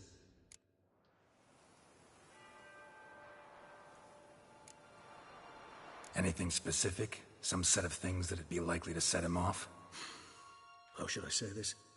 Detlef doesn't understand men, their world, its rules, its conventions. He's naive in a sense. He doesn't comprehend your games, knows not what it means to lie, deceive. Suggesting he's maladjusted, and venting his rage. I'm suggesting maladjustment can at times breed conflict. But is it the case this time? I cannot say, but intend to find out. Gotta find him, before something upsets him even more, and all Beauclair is awash with blood. Well, we share a cause then, just like the old days. Not entirely. I mean, when I find him, you know. I know you've a contract on his head. Yet your true task is to stop the beast killing, not necessarily to kill the beast, am I right? All in all, sure. Let us find him. By the time we do, I hope I'll have convinced you Detlef is no monster. Fine, all right already. But for now, evidence is stacking up against him.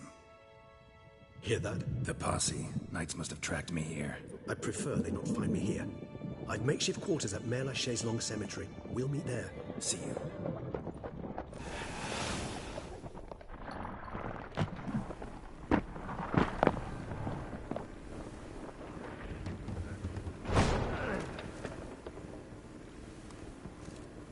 Witcher, we flew here as fast as our courses would carry us. Yet I fear we're late all the same. Pray, where is the beast? Still investigating. About to inspect this site. Withdraw your men before they trample all over the evidence. Sirs, we must let the Witcher do his work. Milton's murder cannot go unavenged.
And drive them from Adachi! To ply his trade.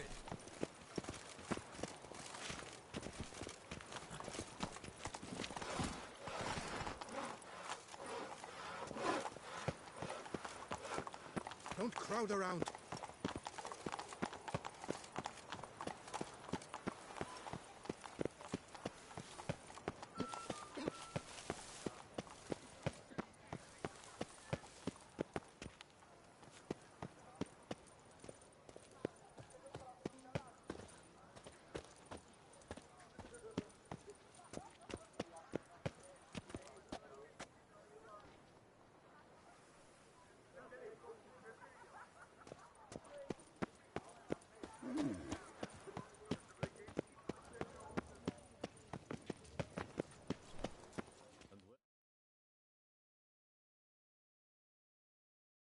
Sir! Sir! A letter for you, sir! Letter? Who from? Can't rightly say, sir.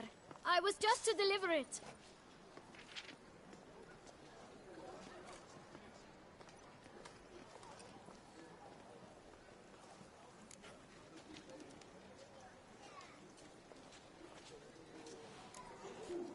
Here.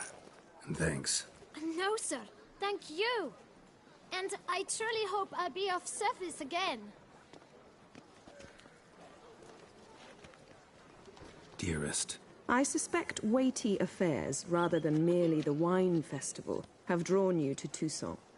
Perhaps you'll find time to probe a certain matter in spite of this. I recently came across the mention of one Professor Moreau, a scholar in Beauclair, who conducted research into Witcher mutations.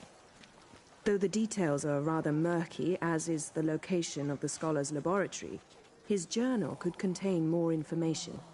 It lies buried with him in his tomb. I enclose a map I found in the book I happened upon. Though less than completely legible, I trust it will prove useful nonetheless. I felt this matter could prove of some importance to you, thus I dispatched this letter without delay. Whatever you decide, please take exceedingly good care of yourself. Your Yen. A professor who studied Witcher mutations. Might actually be worth looking into.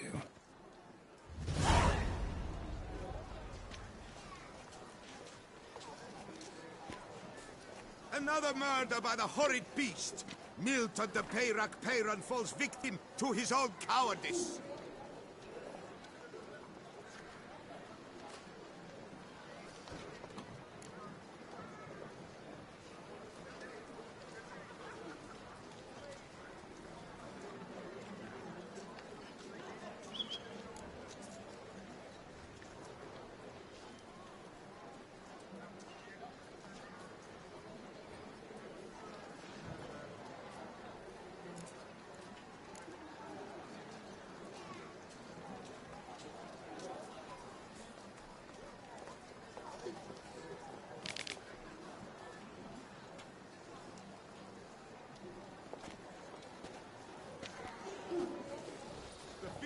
Beauclair has struck again.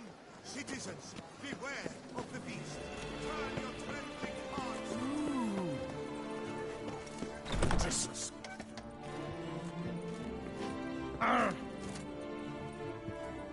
Sticks this number stood it up for me like. Just unto the knight returned from his days of Well, war. what Yet is the it? lust for whom it bindeth. Greetings, brave hero. I am Raphael de Serman, and I am the Duke of Camarlengo. I'm Geralt. So what is it you do here? I pay the knights errant. For what? Our knights wander the roads, protecting Toussaint from bandits and monsters. It is fitting and just that they be recompensed appropriately for these toils. Note, sir, that should you successfully smash a Hans, save a brother knight from peril, or extract a captured merchant from the hands of cutthroats, come see me. You shall be rewarded.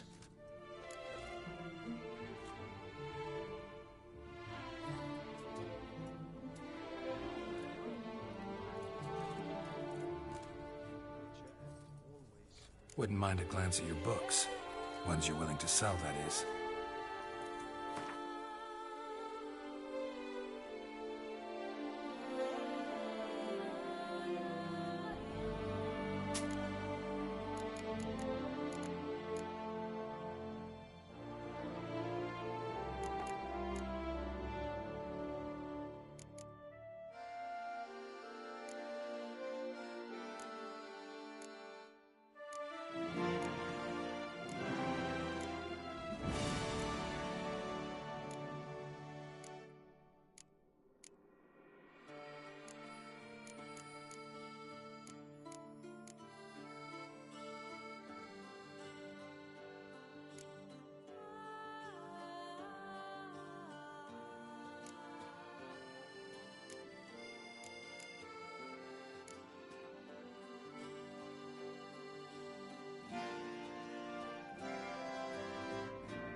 Wouldn't happen to play Gwent, would you?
fire. Bronze hunt reported. Aye, man.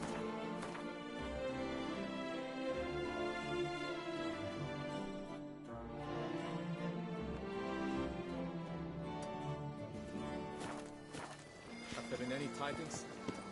No. The Duchess summoned him. Hey, you grey-haired chit! So is that a witch murdering folk?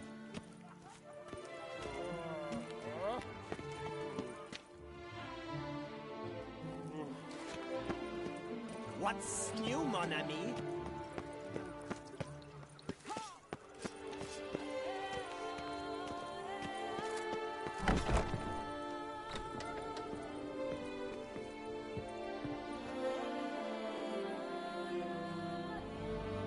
Whoa! A witcher!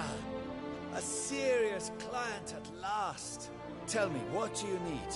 Honeysuckle, Ganesha petals? Show me what you've got in stock.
Need to get going.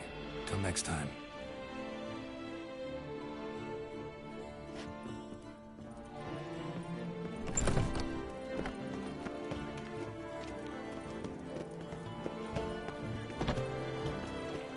Oop. Yep. I'm going to.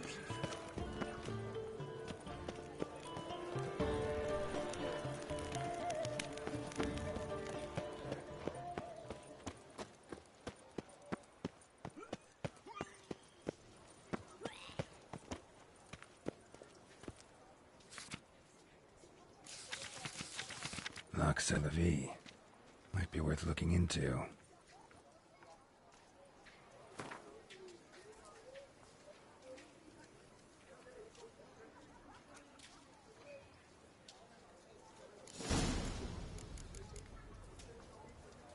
Someone needs an escort. Not something I do often, but might be worth investigating.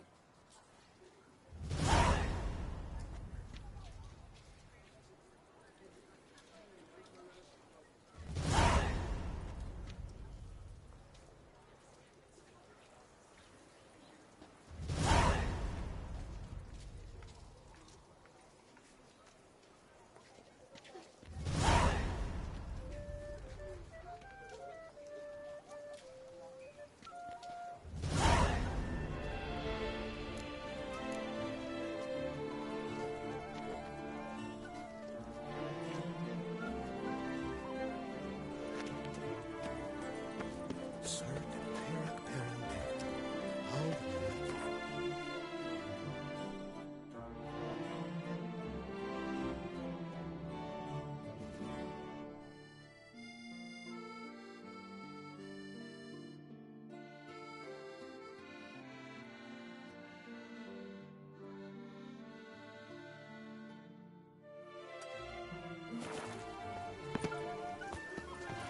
Where does the snake keep its paws?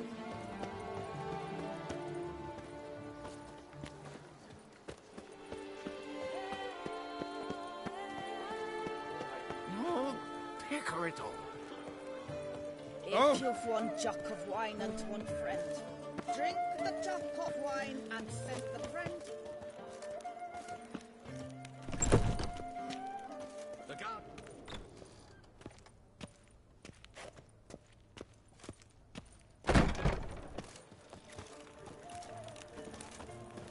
They say a great deal about you, Witcher, and whisper even more.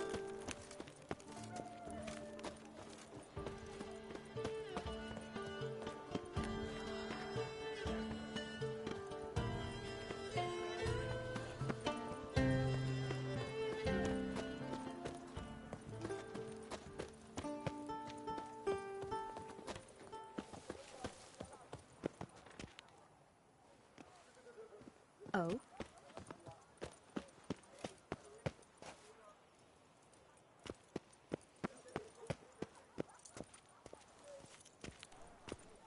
Come on, good folk, come quickly. I haven't enough for everyone.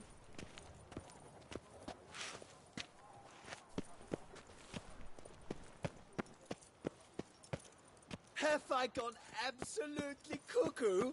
Selling all dirt cheap?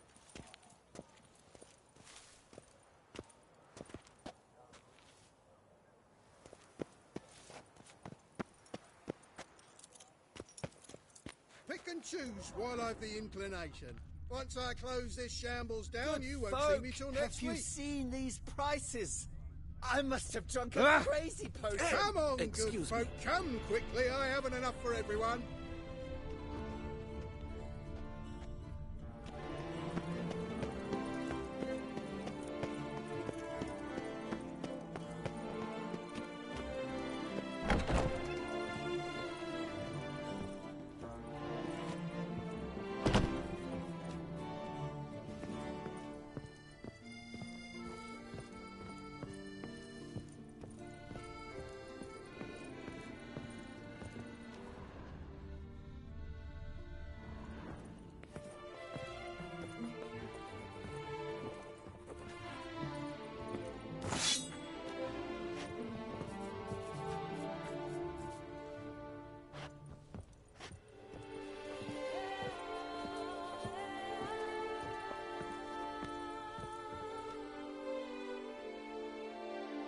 Best steel in all of Tucson. Take a gander.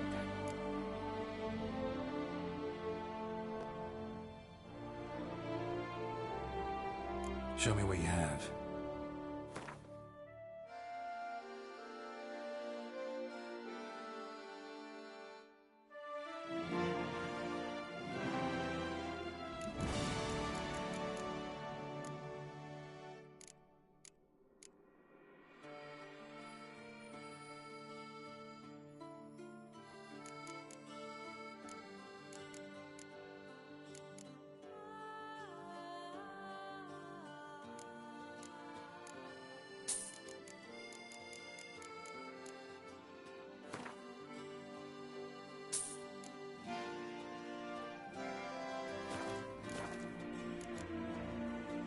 Farewell.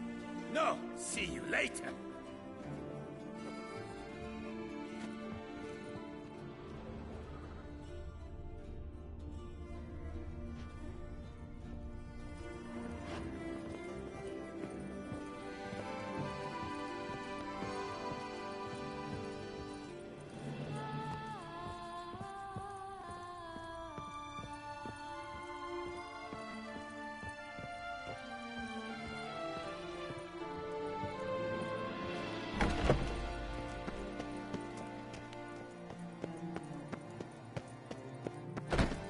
Have I gone absolutely cuckoo? Selling all dirt cheap?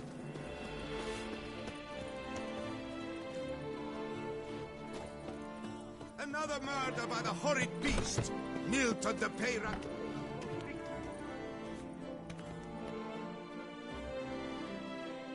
Greetings. A witcher from the School of the Wolf, here in Tucson. Greetings. I'm Lazar Lafargue. Geralt of Rivia. Seem pretty enthused. Got a job for me? Rather.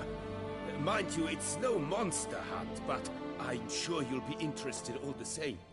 I'm an armorer, see, and I've for years sought diagrams for witcher armor of exceptional quality, Grandmaster level.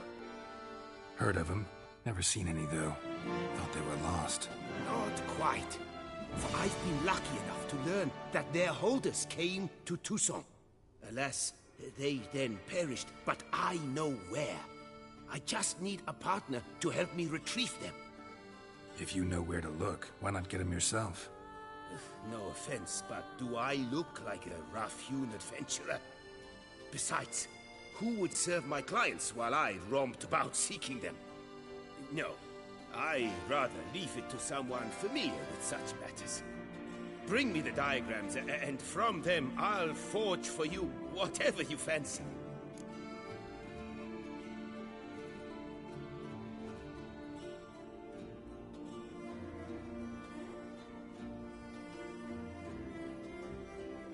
All these diagrams somehow wound up in Tucson? How is that even possible? Tucson was once home to Tiensail, a legendary and now deceased elfin master armorer. Witches from all corners of the world came to him to forge their plate, their mail. Heard about him. Supposed to have been the best. And thus he charged a king's ransom for his work. Witches would take difficult, dangerous work to earn the coin to pay him. Some, alas, met with misfortune, and the diagrams they carried were left to rot with their earthly remains. Got it. Find them. Look for their remains. As it happens, I learned my trade at Jensail's side. So I heard the stories of the missing witches firsthand. What he told me, well, that is what discouraged me from seeking the diagrams. I must strike a deal. I shall tell you all I know. In return, once you've found the diagrams, you will let me draft a copy.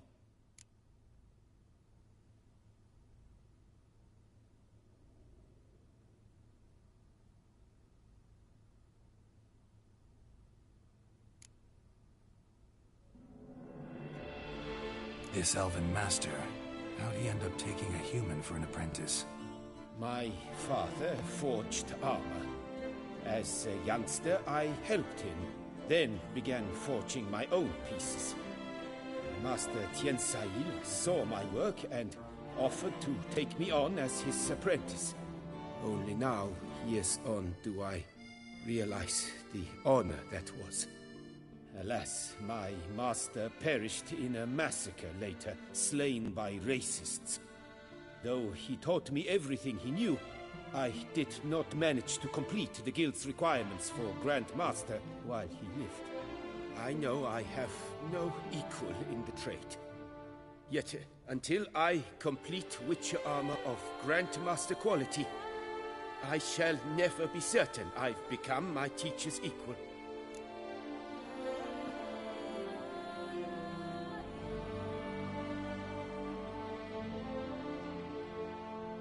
Where do I look for these diagrams?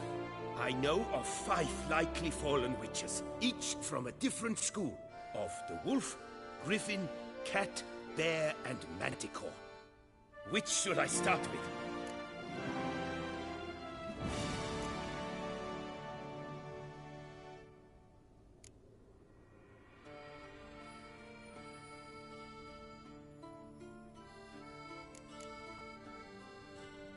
The Griffin. What can you tell me about him? He came some 200 years ago, but my master remembered him well. This witcher was not stripped of emotions, you see, as his colleagues were. He had taken on a contract at Fort Usa and required better gear.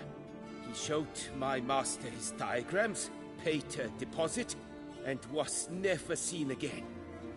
Apparently, he rode off one night from the fort, never to return. Any idea where he went? So he may have left something behind. Only ruins remain of Fort Usa, but you may wish to search them.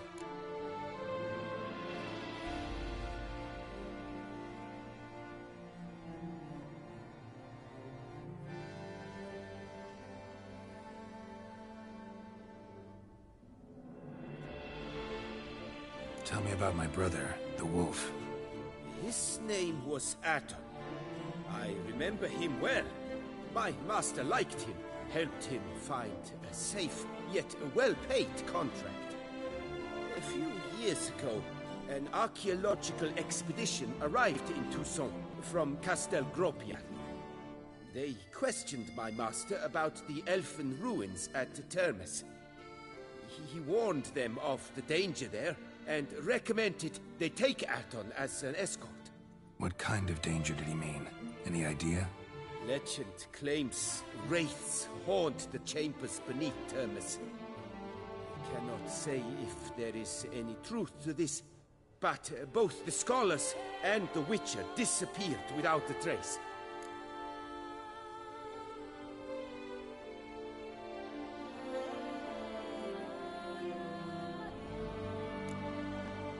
Tell me more about the bear, can you? He appeared shortly after Master Tiensail took me on as his apprentice. I remember the bear-head medallion that hung from his neck. I remember a towering witcher who haggled like a fishwife. Witchers never have too much coin. True. This one clearly was not wealthy. But he pledged to bring us coin after he completed a contract at the Tufo vineyard, where a building had just collapsed. Time passed. The bear never showed, and my master sent me to the Tufo estate. As it turned out, the Witcher had indeed accepted a job. Yet that was all they heard of him, and that is all I know.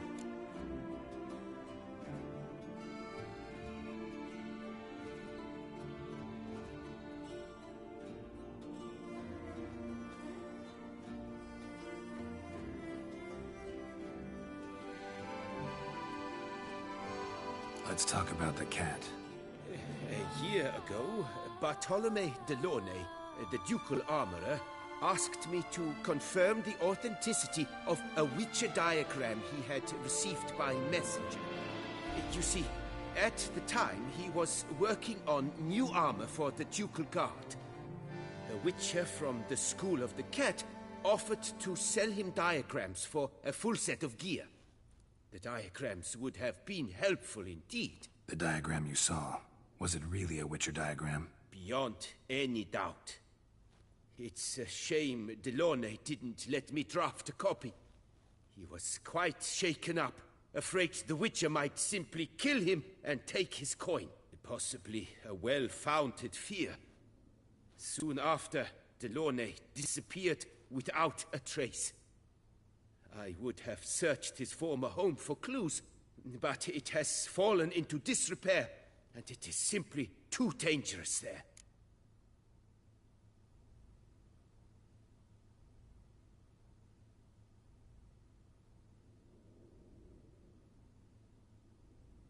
School of the Manticore. Probably know the least about it, though once, long ago, wore some armor forged there. My master said the Manticores have their fortress in the Far East. A century past, one of their number came to him, a Witcher named Merton. He made a poor impression on my master. He stank like a dwarfen still, and quarreled fiercely all the time. Tiensail slammed the door in his face and told him to return when he sobered up. He would conduct no business with a drunk. The Witcher, however, failed to return. Folk say he got into a booze-fueled brawl with the Ducal Guard. He was arrested and sentenced. Bastoy Prison, where he was held, well, it's been a ruin for years. Still, you may want to start your search there.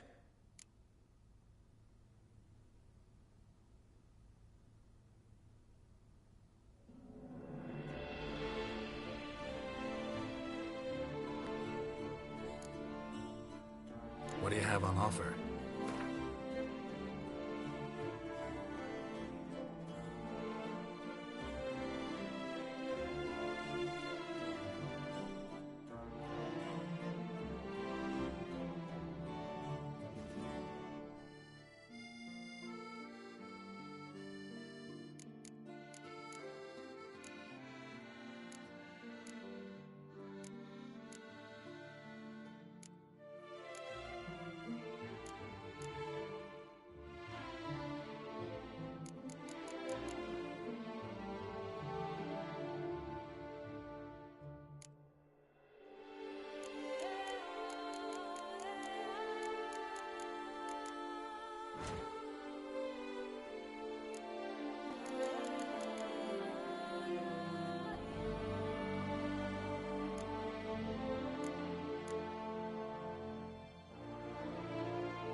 Farewell. Good luck on the path.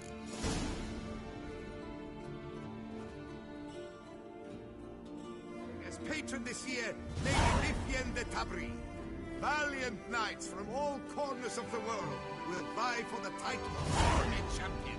Tickets still available, but certain to run out quickly. A friendly reminder from the Beauclair Coopers Guild. Oakwood barrels, the best barrels around. Special discount on purchases of 10 or more.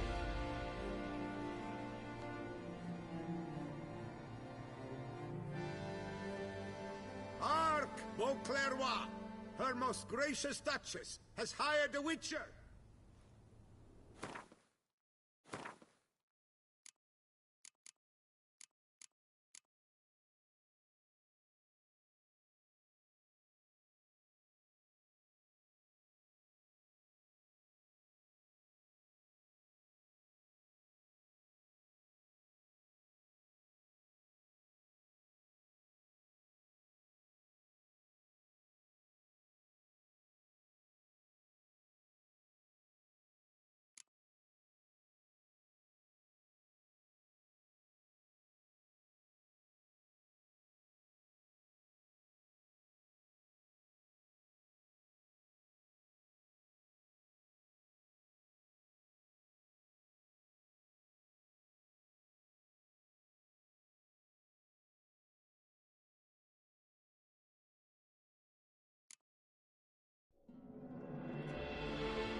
Christmas and old alike. Fine meats available from the butcher in San Sebastian. Fresh sausage, tripe, and other...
Truthfully, only a witcher stands to best the beast.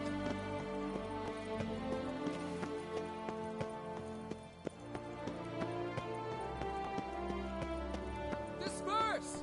The exhibition of the Reginald Dobry monument will remain closed until further notice. Yes, face no one to this hotel.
Welcome home, sir.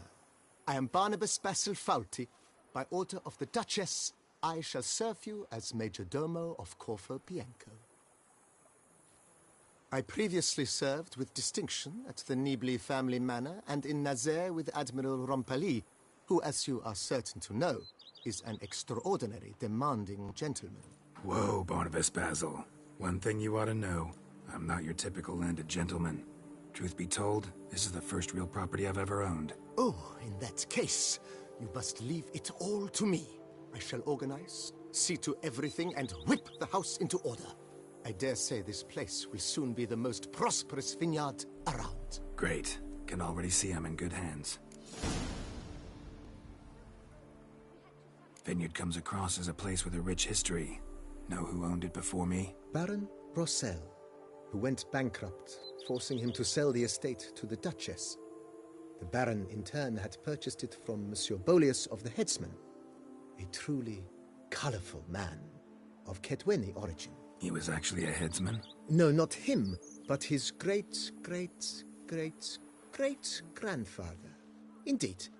Apparently, he was a common cutpurse who somehow secured for himself the post of ducal headsman in Beauclair. Went about his work with an exceptional penchant. They say he chopped off more heads than there are grapevines in the ducal vineyards. He never hesitated, not once. Never sliced unevenly, never botched a job. For his exemplary service, the Duke granted him a title and this estate. Monsieur Bolius, on the other hand, was an engineer in his younger years.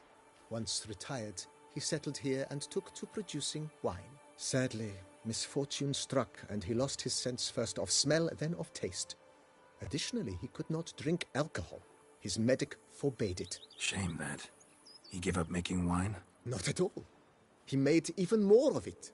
Began throwing wild balls to which he'd invite friends from far and wide in order to treat them to his wine and delight in the fact that at least someone could enjoy it. It's the sort of man he was, Monsieur Bolius.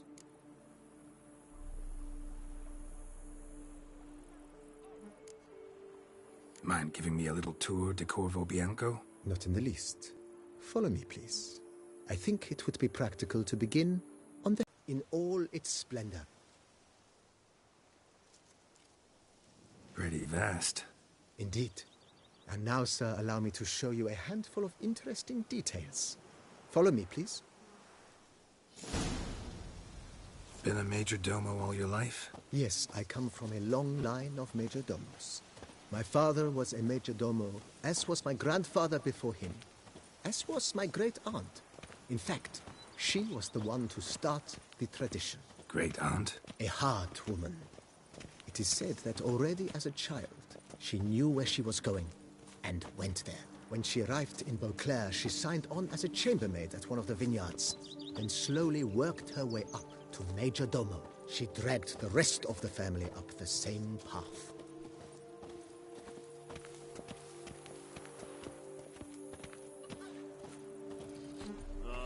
What do you get for all that work? The servants' quarters.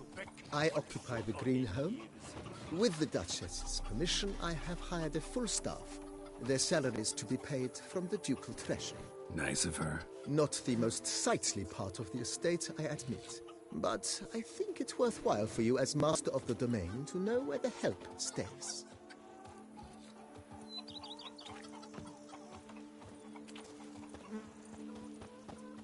Adds a spring to your step. Wine adorns your head with thorns. Baron Rossel ordered the vines in this part of the estate uprooted and olive groves planted in their place. They look beautiful, especially come spring. Don't look at all bad now, either. It's enough to drive you batty.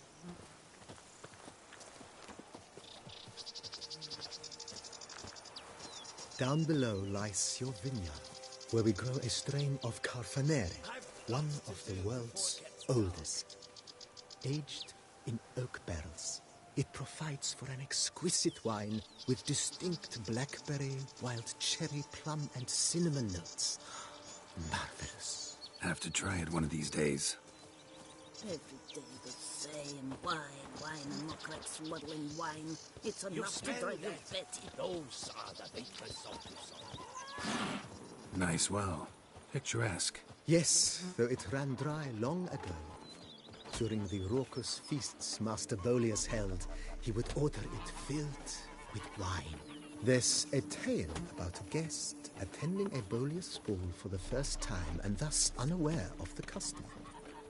He had suffered great heartbreak and had decided to end his life by jumping into the well. The festivities were coming to a close, and the well was nearly empty when the suicidal guest finally jumped.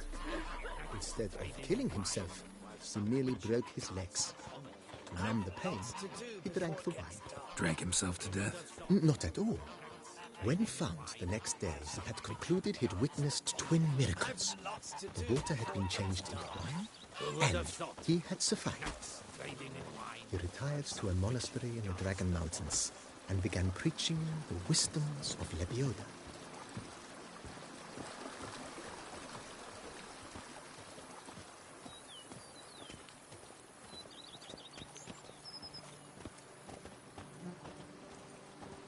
Monsieur Bolius's wife Nina kept a garden here. A supremely lovely place it was. Bit neglected now. I agree. Yet nothing stands in the way of restoring it to its former glory, and once again planting it with herbs and other vegetation.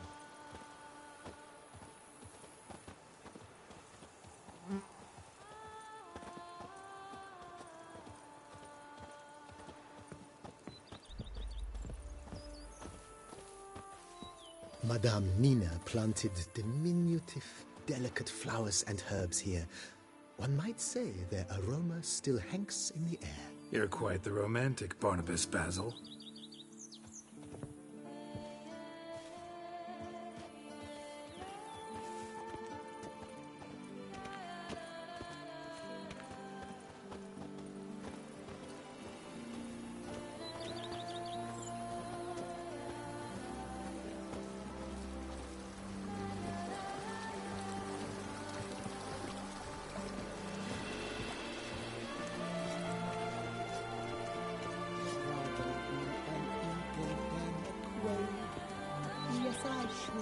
This served as an additional wine cellar in years of plentiful harvests. Bit of work, and it'll make a fine stable for Roach. Now I shall sing you a song. 1, 2, 1, 2, 3, 5, 6, 7, 8. The cellars, voila. During Monsieur Bolis's time, wine was kept here, but Baron Rossel used it to store olive oil as well. I took the liberty of cleaning up the mess, which I made while fighting the Bruxa. Thanks, Barnabas Basil. Appreciate it.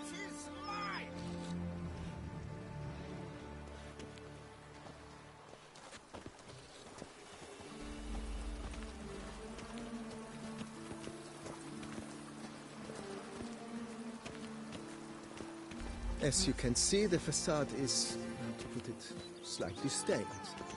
But one cannot deny it, a certain subtle southern charm. True, though it could use a bit of subtle paint.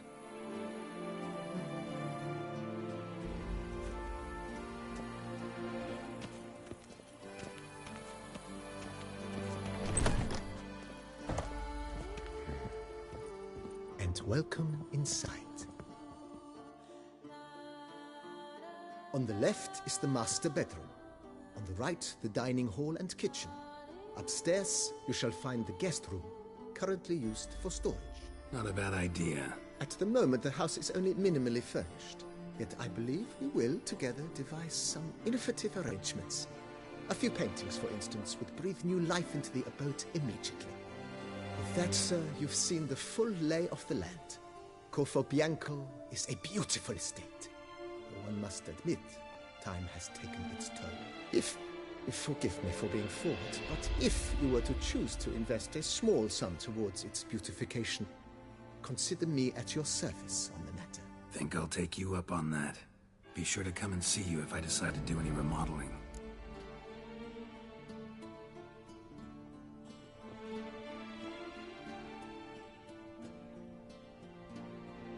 Mentioned the place could stand to be spruced up. Oh, most decidedly, sir. The question is where you would like to begin this rejuvenation.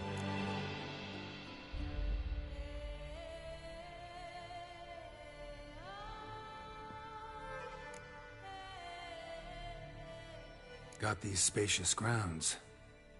But maybe it's time to make them more... useful. Oh, yes. We certainly should. The way I see things, given your trade, sir, you would be wise to put in a grindstone and an armorer's table. A good way to start things off, don't you think?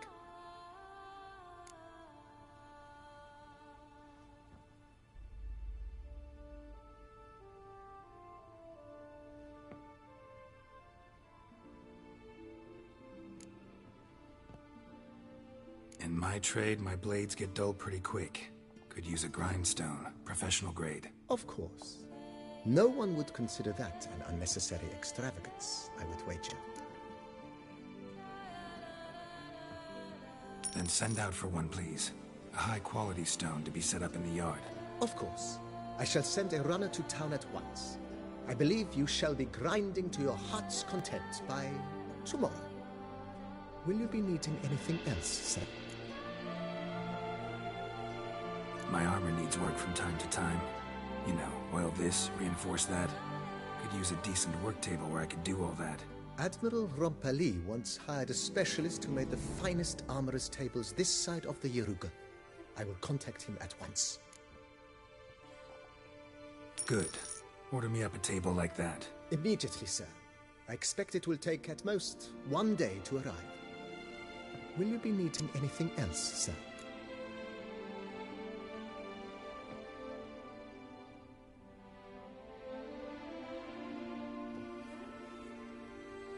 Been thinking about the outer walls. Maybe a fresh coat of paint or some patching. If I might dare to make a suggestion, why not start with a general renovation? I once oversaw such work at Admiral Rompeli's summer residence. The effects were simply breathtaking. Not only did the residence positively sparkle afterwards, but we also made room to display the Admiral's armor and weapons, of which he was a passionate collector.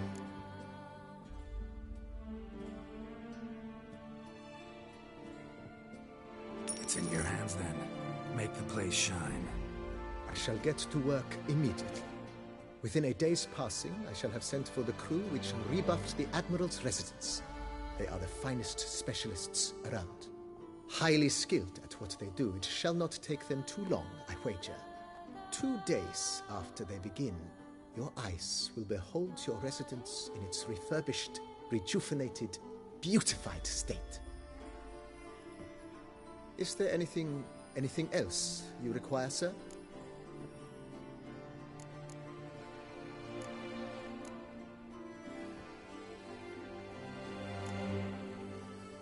That's all for now, BB. Thanks.